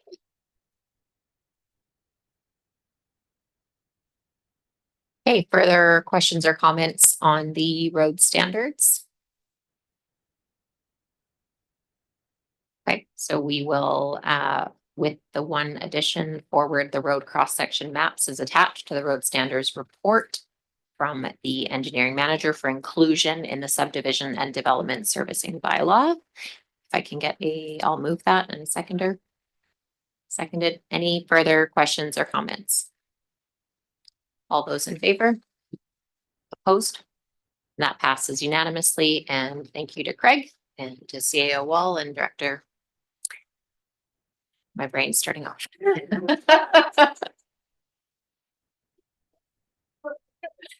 Director Ashfield, of course.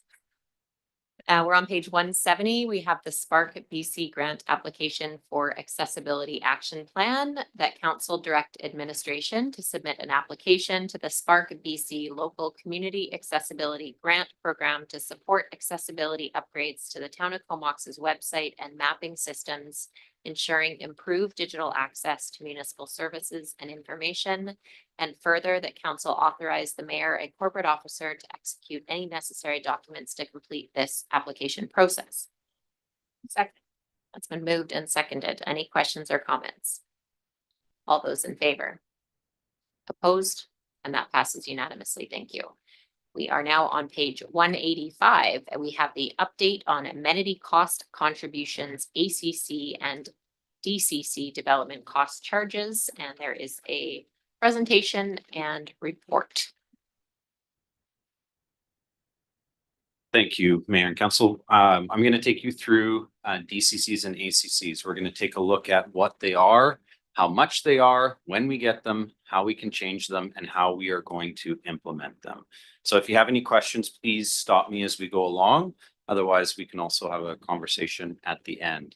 So what are DCCs and ACCs? These are cost contributions that we collect from developers, and the idea behind them and the reason the province has given them to us is so that we are able to collect funds in order to pay for infrastructure for new residents and growth. So in our DCCs, we have our road, water, sewer, parks, and storm.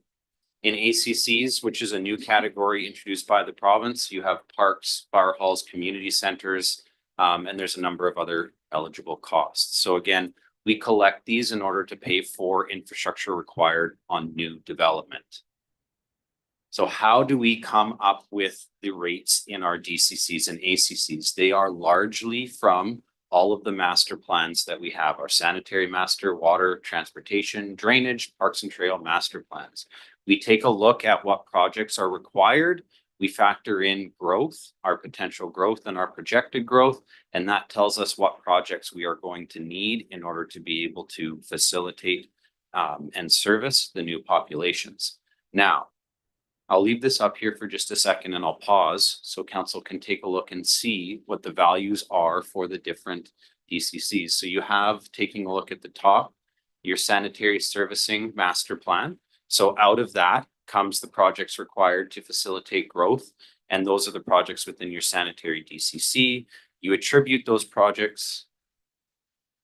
It's in that first one, the sanitary DCC. Yeah. 8,000 versus 4,500 is that per door. That is $8,000 on a single family home and 4,500 on a multifamily home. So that's an apartment per unit. Yes. So again, coming out of the master plans, you get a project list in order to be able to facilitate growth, and these are the amounts that come out for all of the different categories. Councillor Swift. With the exception of the parks and trails, one, are these the actual costs? Like, are these the actual costs of putting in those services? These are the costs attributable to growth for the different projects, yes. So when we go through and we take a look, and this is one thing that council, the reason we're presenting it today and something you're going to be taking a look at in the next meeting or two, is to take a look, and it's council that needs to take a look at our project lists and make the decisions whether or not the projects that we have in the DCCs and ACC lists are achievable, and they are things that you feel are necessary in order to facilitate growth moving into the future. I suspect when you take a look at the water servicing master plan, the water servicing master plan is not likely to change. We need to have water pipes that reach the new developments, and that's a lot of what happens in those. Same with the drainage, same with the sanitary.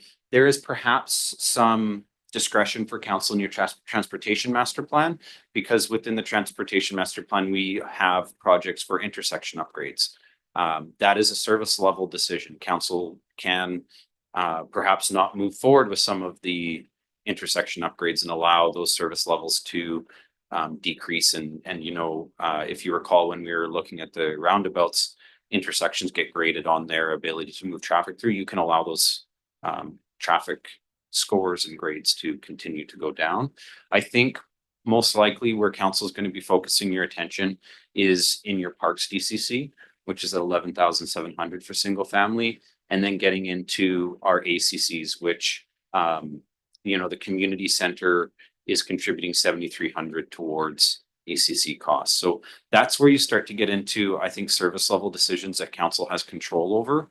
You know, how much do you want to see the parks grow? When do you want to see the community center grow? How big do you want to see it grow? And how much you're willing to attribute that towards, or how much of that burden you're willing to require new development to pay.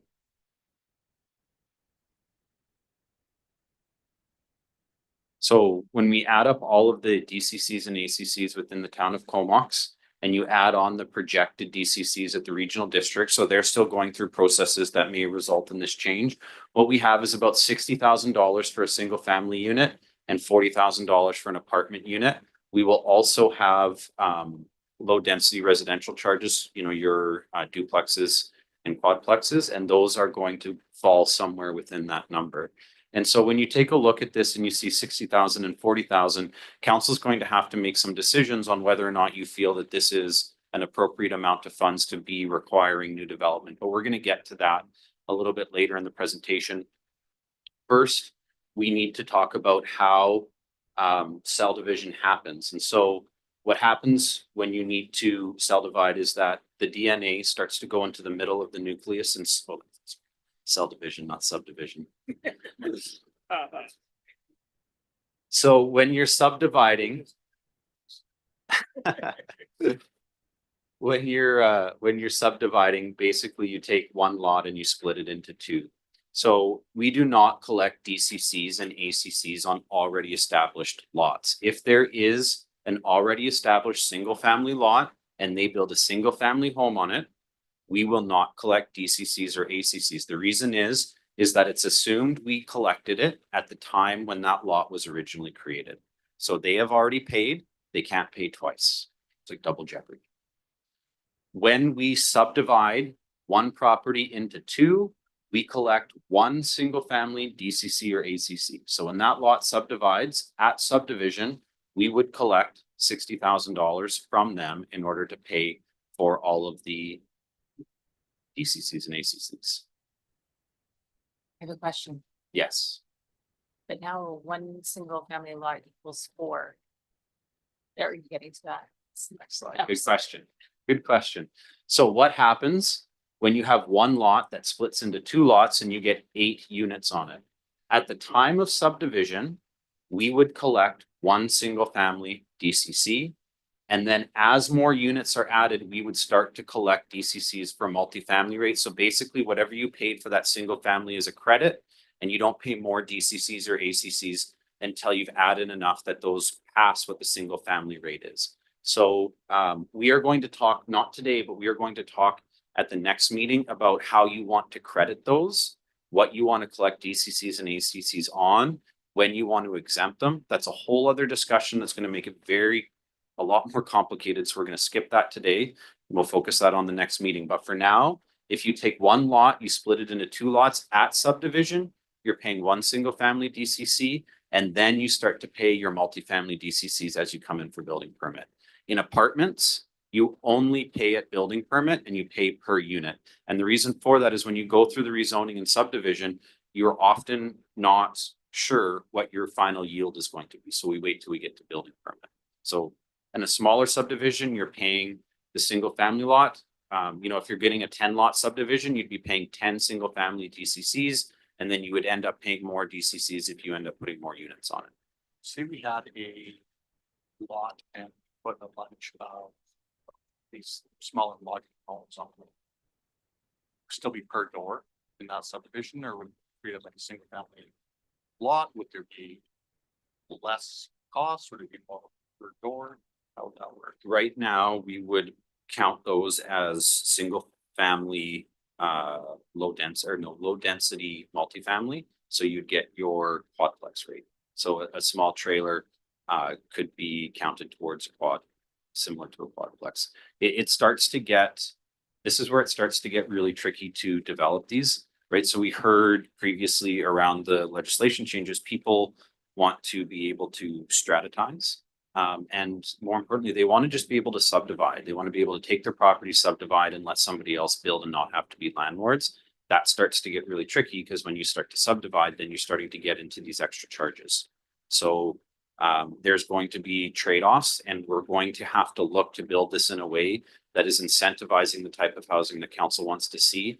Right now, we're working with the regional district and we're working with the city of Courtenay, like I mentioned before, to try and harmonize our approach to these. And where we have it at this point at staff level is we are trying to construct this in a way that encourages the missing middle, which is your duplexes to quadplexes. We are trying to construct this in a way that's going to incentivize that type of development, because that is the type of development that we find is hardest to get into the community. And especially in the town of Comox, it is the one that is missing. You know, we saw those pie charts from Nancy a meeting or two ago that showed just how small that missing middle housing is in the town. So we're trying to construct it in a way that will incentivize that to happen. Okay, how do you change the DCC or ACC rates? So we saw before on a single family, 60,000, on an apartment, 40,000. You don't like it, you want to change it. How do you do that? There's 2 ways. You can change it without additional cost to taxpayers, or you can change it which in a way that results in an additional cost to taxpayer. So if you want to make a change to the DCC rates and not have the taxpayer have to pick up the slack, what you need to do is review the master plans, review the project lists, and remove projects that you don't find desirable, feasible, or achievable. If you take a project out of the DCC list that we are not going to construct, that simply removes it from our budget. It removes and decreases what the DCC is going to be, and then we don't have to pay for it. We could also get grants, hopefully more come out. The other way to do this is unfortunately a way that adds additional costs onto the taxpayer. So what happens is you take a look and you remove a DCC project from collecting DCCs, but you end up building it anyway. You can't change your mind later and collect that money from DCCs at a future point. You are just going to have to build it with taxpayer funds. We build a lot of infrastructure with taxpayer funds, and that's what would happen in that case. Another part of your DCCs and ACCs is that there is the cost of the project in one column, and then the next column is your municipal assist factor. So the municipality has to help pay for the new infrastructure coming in at 1%. It can't be 0, it has to be a minimum of 1%, but you can change that number to go higher. And there are municipalities have made the decision to increase that municipal assist factor. So what that does, it just takes the cost burden off of new development and it shares it across existing taxpayers, and it pools the burden of new infrastructure rather than placing it solely on new development. And that's something that you're going to have to look at in the next meeting and start to find that balance of what you want to do as well. Will Will you, I feel like for the most part in this one, you had everything set up 100%. Correct. Will you come to the next meeting with some recommendations based on best practice and staff So expertise? we will highlight to you a few communities and show you what they've done. The reality is we are now at the front. We are ahead of everybody else. There are very few municipalities in BC who have gone and done their DCCs and ACC updates after the new regulations have come in. Almost everybody else did theirs 2 or 3 years ago, and they're not really jumping to update them again right now. So we are going to be at the forefront. We will be the trendsetters and we'll be best practice. Yeah, can we let Gordy go first? With the DCCs, is it safe to say at some point, regardless of what happens, it's getting somebody's paying this at some point. It's either the builder or the developer at the start, and it's gonna either help incentivize or deter building, depending on what type of project you build. Or the buyer at the end of the line ends up paying it on their taxes, and more or less gonna build one or the other. If we are going to build the infrastructure in, like, if council's going to build the infrastructure, somebody needs to pay for it. When you put the DCCs onto, when you include the cost within the DCC, it's going to be borne between the landowner, the developer, and the final purchaser. At what ratio between them is going to be always dependent on changing market forces. And that's a level of economic analysis that we just don't have the power to understand or develop. So we don't know how it's going to break down, but any new regulation change, everybody eats a part of it. And depending on the sort of elasticity of demand, it changes who has to take that hit. So Jordan, in most of the seminars I've been to, right, or any of the things, there's big talk to getting the provincial government and or the federal government to help us out to pay for some of the infrastructure that they're causing us to put in. I know the Liberals said they pay for 50%, although what are they just going to dump that on us? Like, which is, I would assume that's what they're going to do. That's what they've always done for the last 10 years. So why would it change now? That's a big hit to put $40,000 to $60,000 on the top of a. I mean, back in my parents bought their first house for 14 grand. They could have bought 5 of those. Just, you know, like that's a huge amount of money to be dumping on somebody to build and then coming and saying, hey, we want you to deeply discount these. Like, how does that even work? I can't get my head around how you think that works. I mean, that's the conundrum, right? Like, that's why the housing crisis is not solved, and that's why costs keep going up. You know, we've spoken a lot about infrastructure and the infrastructure deficit that we have. I think the reality is that this council is faced on paying for 2 generations of infrastructure at the same time. You're trying to pay for the infrastructure of the last generation that wasn't paid for properly, and you're trying to upfront the cost of the new infrastructure for development, and it is really difficult. It is really hard on our budgets. It's a lot of pressure, but at the end of the day, that's where it becomes very important for council to take a look at the project lists you have in your ACCs and DCCs and be comfortable and say, these are costs that we are going to bear as a community in order to put that infrastructure in, and we need to be intentional about that. I think one of the big problems in municipal development for a long time is that we were not intentional with infrastructure development. We put infrastructure wherever we could. When we got grants, we took it and we added more infrastructure because it was free money. Well, all of those free money projects are now 30 years old and we're having to pay for them and we never saved. So I think that's where going through this process and being very intentional about the projects you put in your DCCs and ACCs and understanding once that's built, that infrastructure needs to be maintained. So as soon as that infrastructure gets built, we're also raising taxes unless that population growth has covered the cost of infrastructure, which positively council's looking at that in your developments now, right? When we bring those reports, we're showing you the tax revenue that's coming in versus the cost of your infrastructure. We're taking a look at all of that. But still, when those DCCs and ACCs come in, that's how we did things before. hey, the developers just built this great new subdivision with 2 sidewalks. That's fantastic.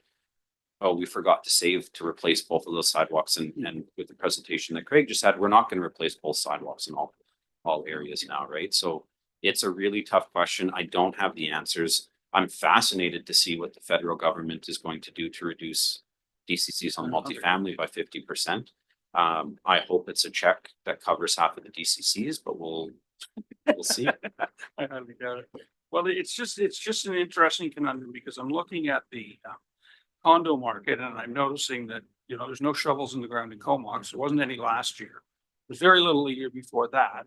Courtney built a whole bunch. There's nothing going on there right now. Vancouver, there's all sorts of empty apartments and condos everywhere. Like, we could be in for a really, really different time, and we're being asked to forecast this into the future that we have no idea what's coming. Like, we could be setting ourselves for huge failure here, right? And we could be about to hit the jackpot, and I have no clue what it's going to be at this point. I don't think anyone does. I don't think the province, you know, they're all projecting all this stuff. Well, I think their projections are kind of out of whack. So I'm not sure how we deal with this, but this is going to be a really tough question because you can't add 60 grand to the cost of a house or 40 grand to a condo and think that you're going to have anything but prices going up. So I don't know how you make that work. That's the balance that council is going to have to come to conclusion on. You know, if we don't have significant population growth, you can absorb what you have within the infrastructure you already have, and you're not going to have to pay for any new infrastructure. So you say, okay, well, let's set our DCCs and ACCs at 0. Well, now we're the community that has 0 ACCs and DCCs. Now you get the construction. Now you need the infrastructure, but you didn't collect it. But if you set it too high to pay for the infrastructure you're going to need, and then you don't get the development. And where is that sweet spot? What is that number? Again, that's going to be tough to know because we're one of the first movers on this. It can change into the future. We can drop our DCC rates. We can see what's going on. But I think what's going to happen in the decision that's in front of council is you're going to have very little data to go off of based on what's happening in other jurisdictions. Very little. Well, in all those other jurisdictions you talked about, like to say we're behind, but everyone's behind, right? Like they're all the devil's going to come to their door one day, and it's going to be sooner than they think, right? And they're going to get into this paying for double, but like we are now.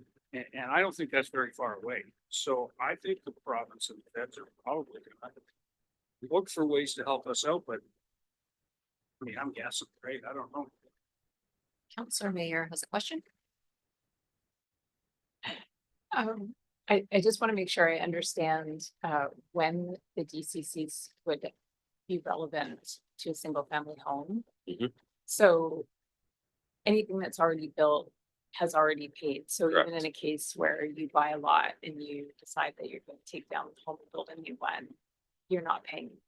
Correct. You're not paying. DCCs. So the only time that a single family homeowner would have to pay that DCC would be like in a brand new subdivision. In a brand new subdivision, or if they start, if you start to build, I think we're looking at exempting the second unit that you build on your property.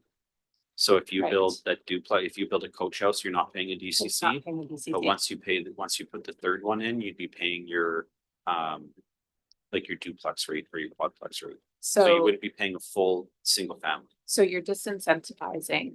So just to play this out, we're disincentivizing single family by having that DCC high, but we'd be incentivizing building coach houses in that case. So that actually feels much more straightforward. That's great. For it to be 50,000, that's probably appropriate. For multifamily, if we wanted that to be lower, then we could look at increasing the municipal percentage, right? So that more, that is covered in taxes. Is that right? Functionally, where you're going, you can do. That's not the mechanism of how it would be done, but what you're asking is, can we decrease the DCCs and ACCs on multifamily specifically? Yes, we can. And Not- that would not- include the missing middle, or it wouldn't? You could put it on whatever you want. Okay. You could decrease or increase however you want. You wouldn't do that through the municipal assist factor. You'd do it through weighting things differently in your DCCs and ACCs, but it can be done. Why Yes. would you do it through the municipal? Because the municipal assist factor is within each category, not category of housing. So you have a municipal assist factor for your parks. Yeah. For all properties that are paying into parks. So it's Okay. just, we can do what you're saying. It's just a different method. You just waited. Yeah. Okay, thank you. It is not by taxable property class. It is by the definitions that you put in your bylaws for what the different housing is. Just a quick question, and I'll go to Counselor Swift. It has the current cost of single family at the 6,000, but not what multi-unit was. Was that because it was being negotiated depending on the project size? Or there's the current cost and then the proposed breakdown for single and apartment, but there's no current cost for apartment. I didn't want to overwhelm you guys with data. So I just wanted to show you the scale of the change. That's why. And would you say like that 6,000 has been pretty flat for like 10 or 20 years and it has nothing to do? So It is not reflective of the cost of our infrastructure. The town of Comox's current taxpayers have been subsidizing new growth fairly significantly for a while. So that DCC number has not changed for a long time. I couldn't tell you the last time it was updated, but Okay, yeah, so 9, 2016 9 years, so really nothing to do with housing prices. and at the time, development was in a very different drive in the town of Comox. And I think Comox was really hoping for development to come here right before it really started. And so those rates were set fairly low to not disincentivize. So very stagnant. Sorry, Counselor Swift. That's okay. In the chart here, the parks proposed one is 11,700. And I'm just wondering why that's so high. If you take a look at the parks DCCs, the vast majority of it is within your parks acquisition. And so that's coming out of the Parks and Trails Master Plan. And this is why discussion on the Parks and Trails Master Plan and looking at how those recommendations are coming out into the DCC project list is super important. So the Parks and Trails Master Plan identified that we have 1.4 hectares of active parkland per thousand. Looking at Robbie, yeah. And in order to maintain that same ratio of active parkland to population, as we project population growth, we see the need to add an additional 5 hectares of active parkland, which would cost 12 million. So that is the number that is created in order to maintain the same amount of active parkland per 1,000 as population grows. So I guess is that realistic? It's probably not realistic. I mean, that's really that's the discussion for next week. Is that realistic? It's realistic, and if that's what council wants to do, you can do that. But you're going to have to ask the questions. Do we think this is realistic? Can we serve the community's need for active parkland without acquiring so much? Can we serve the community's need for active parkland? And maybe council says, you know what, we don't need as much active parkland because we have so much excess of passive parkland, and we're willing to make that trade-off. So that is where council is going to have to really roll up your sleeves and get into some serious discussion in the next meeting. You know, the Parks and Trails Master Plan is not calling for 1.4 hectares of active parkland per thousand. It's calling for 3.2, which would push that acquisition cost up to 29 million. I can say that's not, I'd say that's not achievable. That's not within the realm of something that's realistic. The 12 million is, if that is what the priority of council is. And if that is something that you find very valuable to add to the community, is it realistic? I have to leave that for you guys to have that discussion next week. So the cost per hectare of parkland is obviously substantially expensive. Being that Comox does have a good amount of passive parks versus active parks, would it be good to grow playground into a passive park and be able to maybe save some money on that rather than putting a bunch into a parks acquisition fund that may never really be able to be actually filled. And I'm thinking there's a substantial amount of parks in the community that are massive. Not a lot of people know where they are. We've got, I think quite a few really great places, but if it's a matter of us acquiring this 3 point number of more hectares of park, I mean, we're pretty much bashed up against our borders at this point. How do you go and acquire more parkland when we don't have any more land? You as properties develop, you purchase the land to put a park in. Can you And that- expand on that? I know. So as properties are developing, you get the money in, and if you have a large subdivision that's coming in, you'll take the money that you've collected in the DCCs so far, and you'll say, yeah, you can do your subdivision, but we're gonna buy 3 of those lots in order to turn it into a community park. But we don't have, I guess, the exception of Brown Hector and Aspen, we don't have anywhere like that. You would do it, Northeast Comox is looking to develop and subdivide. You could take the money in your DCCs at that point and purchase some of the lots. You can get parkland dedicated to you in subdivisions. Yeah, there's lots of different sort of methods that you can go about getting it. So in these areas where we're potentially bringing in more parkland and getting rid of housing, which would directly influence the amount of money we bring in for DCCs and ACCs. Do we take into account the parks that are at our borders? Like if you're at McDonald Road and you can go 2 blocks down the street to Corby or something like that and find a park, do we weigh those factors in there? Or if you're in, down on Forester and across the streets, a walking trail or something like that, is that included in that? Or is this new park directly focused on active versus passive? How should we go about looking at it? I think that, not that I don't want to answer the question, but I think that we're getting into the exact discussion to have next week. And you're going to have Lanark here, and you're going to have, we'll put Robbie in the hot seat instead of me because he can answer these better. But you're going to have this opportunity, but these are the questions that I think council needs to ask. And this is the discussion that you need to have. I'm just going to skip through to the next slide. Yeah. I don't expect us to know this right now, but I know at the regional district level, there was the parks service created, and it would be interesting to hear what kind of plans they for next week. So we know how we're meshing together. Yeah, and we work collaboratively with the regional park service to understand those different options, and Robbie sits on the attends the committee meetings on those, so he knows what's happening. Would that be something that we put in as a DCC or ACC for Comox to pay for the regional park service?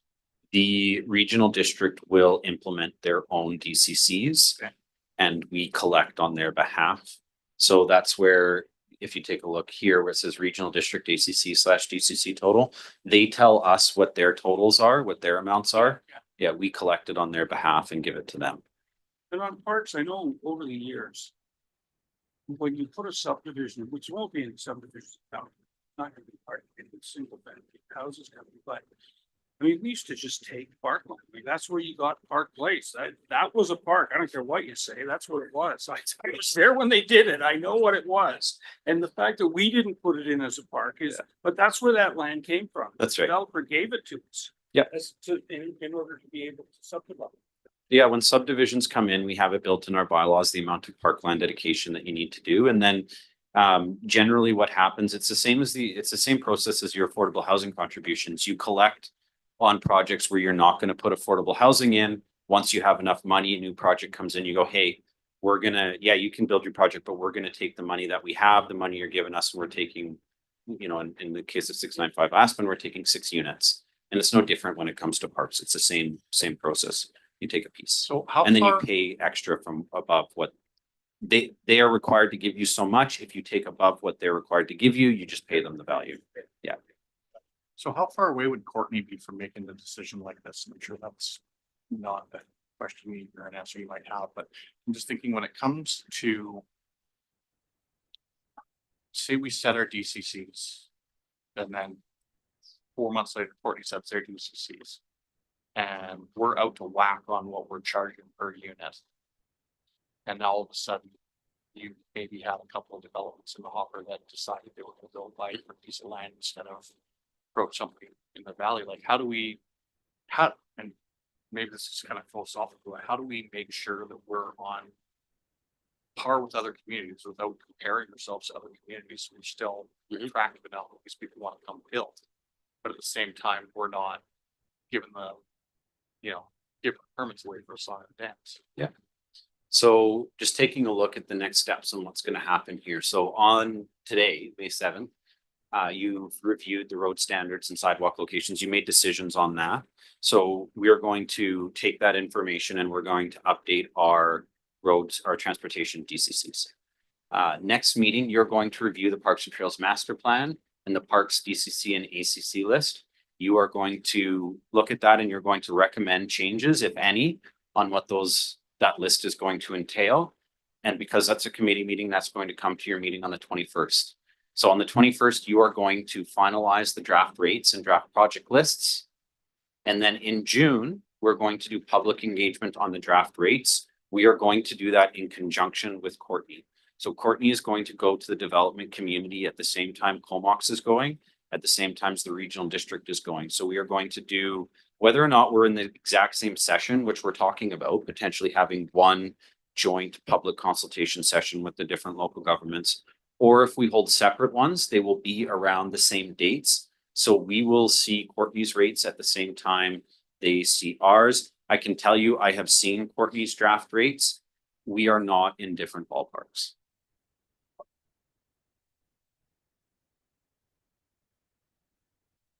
And so then what will happen after that, if you think about all the stuff that's coming to you, you're going to adopt your ACCs and DCC rates in the late summer. And then you are going to adopt your subdivision servicing bylaw, late summer, early fall. Then you're going to adopt your OCP, late fall, early winter. So everything will be done by the end of the year with everything sort of lining up and falling into place. The amount of work that has gone into all of these things getting done in parallel has been a Herculean task. A lot of credit to the work that staff has put in. We are very lucky to have gotten the Housing Accelerator Fund. That has made this a lot easier than it would have been otherwise. And we are looking at the end of this process. At least that's what it feels like for staff. For you, it is probably feeling like the beginning, because all of the work that we have done has now been handed over to you, and you guys are asking really, really good questions. But a lot of it are things I can't give you the answers to, because there are no answers, and it really comes down to how you want to balance community needs with revenue needs, how you want to balance service level needs against costs. And that is going to be, if you can put that lens on and looking at your Parks and Trails Master Plan and looking at that Parks DCC, that is going to be what helps you lead through to some decisions, because we don't have a ton of time. You've got two meetings to make decisions on what the draft is going to be. Fortunately, you do get to go out to the public and get their feedback before your final decisions, but it'll be here sooner than we think. We bounce this off any of the developers around town and ask them what their thoughts are. I mean, they're pretty realistic, right? I mean, they don't want to pay more money, obviously, but I mean, if this is crazy, they'll tell you. We are going to consult with the developers after in the summer. That's when we'll hear from them. We'll go to everybody at the same time. And if they are out of whack, then what do we do? Then you change them. Okay. Yeah, all you're doing on the 21st is finalizing draft rates for public consultation, same as your OCP, same as subdivision, same as the road standards. All you're doing is finalizing the drafts to go to public consultation. And then when they come back, and so that's sort of what I was mentioning before around, and I think you guys had a really good discussion and made the changes you wanted here, is because when all of these things come back, they're going to be coming back for final decisions in hard succession. Okay. That's it for me. Thank you to CAO Wall for getting us to this step. And so on the table, we have the council forward this report to the May 14th, 2025 Comox Strategic Planning Meeting for consideration. I'll move that. Moved and seconded. No questions or comments. All those in favor? Opposed? And that passes. And thank you for that discussion. We have no notices of motion under correspondence. On page 196, we have a request for financial contribution to public substance use education and awareness event, community conversations, understanding the toxic drug supply. This is a event that got rescheduled for June 3rd and June 4th in Courtney. I'm not sure if anyone wants to speak to it. Councillor Blacklock. Yes, it was at my request, the mayor so kindly put this on the agenda.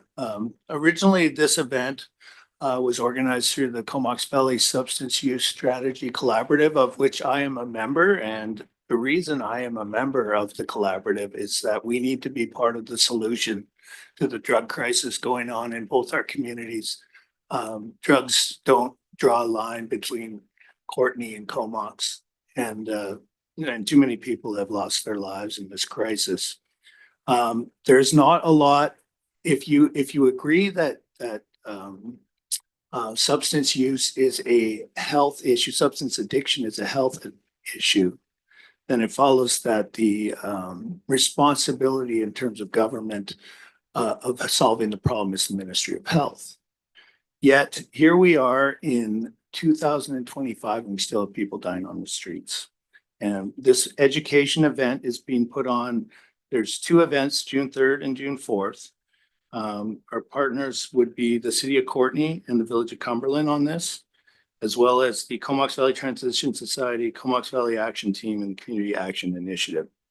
It's a 2-day event. June 3rd, there is going to be a transformative tale theater performance at the Stanhagen Theater. There will be a lunch event on June 4th at Crown Isle, and there will be an evening speaker event at North Island College Stanhagen Theater on June 4th at 6:30. So I am asking, as a member of the collaborative and a member of the planning committee of this said event, for your support in helping to fund it and make it go. Thank you. I will second for discussion. And just a quick question to staff. In that budget that we set, I want to say it's 141,000, might not be the right number. Is there any room left in that set policy room for an event like this? Yeah, council, you removed a number of projects from your special projects budget, and you have some funds left within there. Was the first question. Other comments, Councillor Haslett? Thank you. I can understand that this is a very important topic, and it's something that, as Councillor Blacklock says, doesn't draw lines between communities. I do have a hard time with the town of Comox paying for a business luncheon and a theater performance, though. So I don't think that's something that we should spend. I believe we had Councillor Grant. Okay, any further questions or comments on the motion? All those in favor? Opposed? And that is defeated, I believe, with a tie vote, correct? Tie is defeated. I'm looking at staff for clarification. Sorry, correct, yes. There was a motion. It was moved and seconded and is defeated. Okay. It was 3-3, so a tie is defeated. That's only in Ontario. We should have that system. I'm just finding my place again. So we have no late items. We will just do a very quick reports from members of council. If there's anything education wise you want to share, but not per se events we've attended. Councillor Blacklock. Yep, attended lots of events. The most recently was the murdered and missing Indigenous woman march on this Monday at 1, and that was an event at the Philberg and a very powerful event. I was glad I went to that one. So that's and today we also had a substance use collaborative meeting, and that was today as well. That's it for me. Thank you, Councillor Swift, and then Councillor Haslett. Thank you. I'd just like to report out on the Easter event at the Philberg. It was roaring success.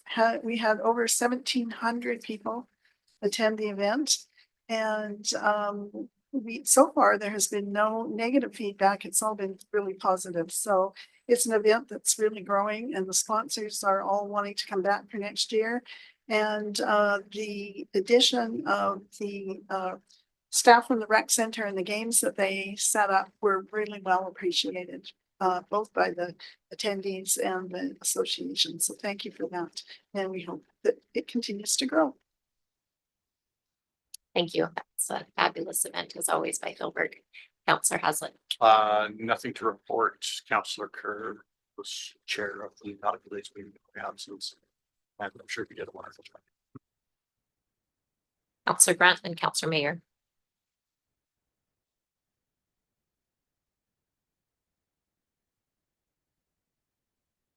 Open to report, thanks.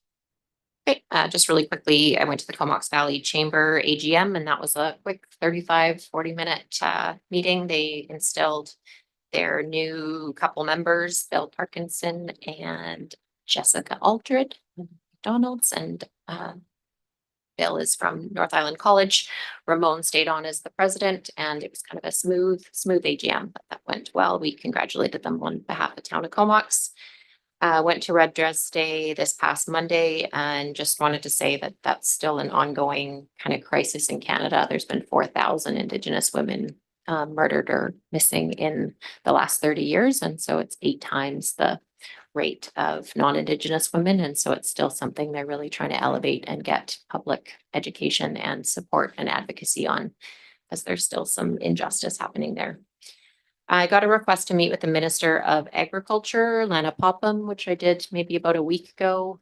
We obviously don't have very much ALR land in our area, but she updated on some of the different changes that are coming very, very soon on things like water licensing, which we see online as more concern in the CVRD, and some of the more creative things they're looking at doing to help farmers in the region. So a little more of a region focus, but I took the meeting because it was requested, and it's always good to sit down with a minister, and she's really was a good conversation. And that is all from myself. So I don't have any media questions. Are there any questions from the public? I'm going to go to Councillor Blacklock. I forgot one thing. This past weekend, I was the town's representative at the Battle of Atlantic Memorial, which is an annual event, but this year was the 80th anniversary of the end of World War II, and honoring all the sailors, Merchant Marines, and Air Force and Army gunners who gave their lives in that battle. Also, May 12th, next Monday, is the Business Improvement Association AGM, 5 p.m. at Rad Brewing, if you can attend. Just a reminder to our business community and those of you who would like to come meet downtown businesses. Cheers. Thank you. I should have done that reminder. That's on Monday, May 12th, and Director Hardy is the speaker, and we'll be there on the Monday at Rad Brewing. Any questions from the public?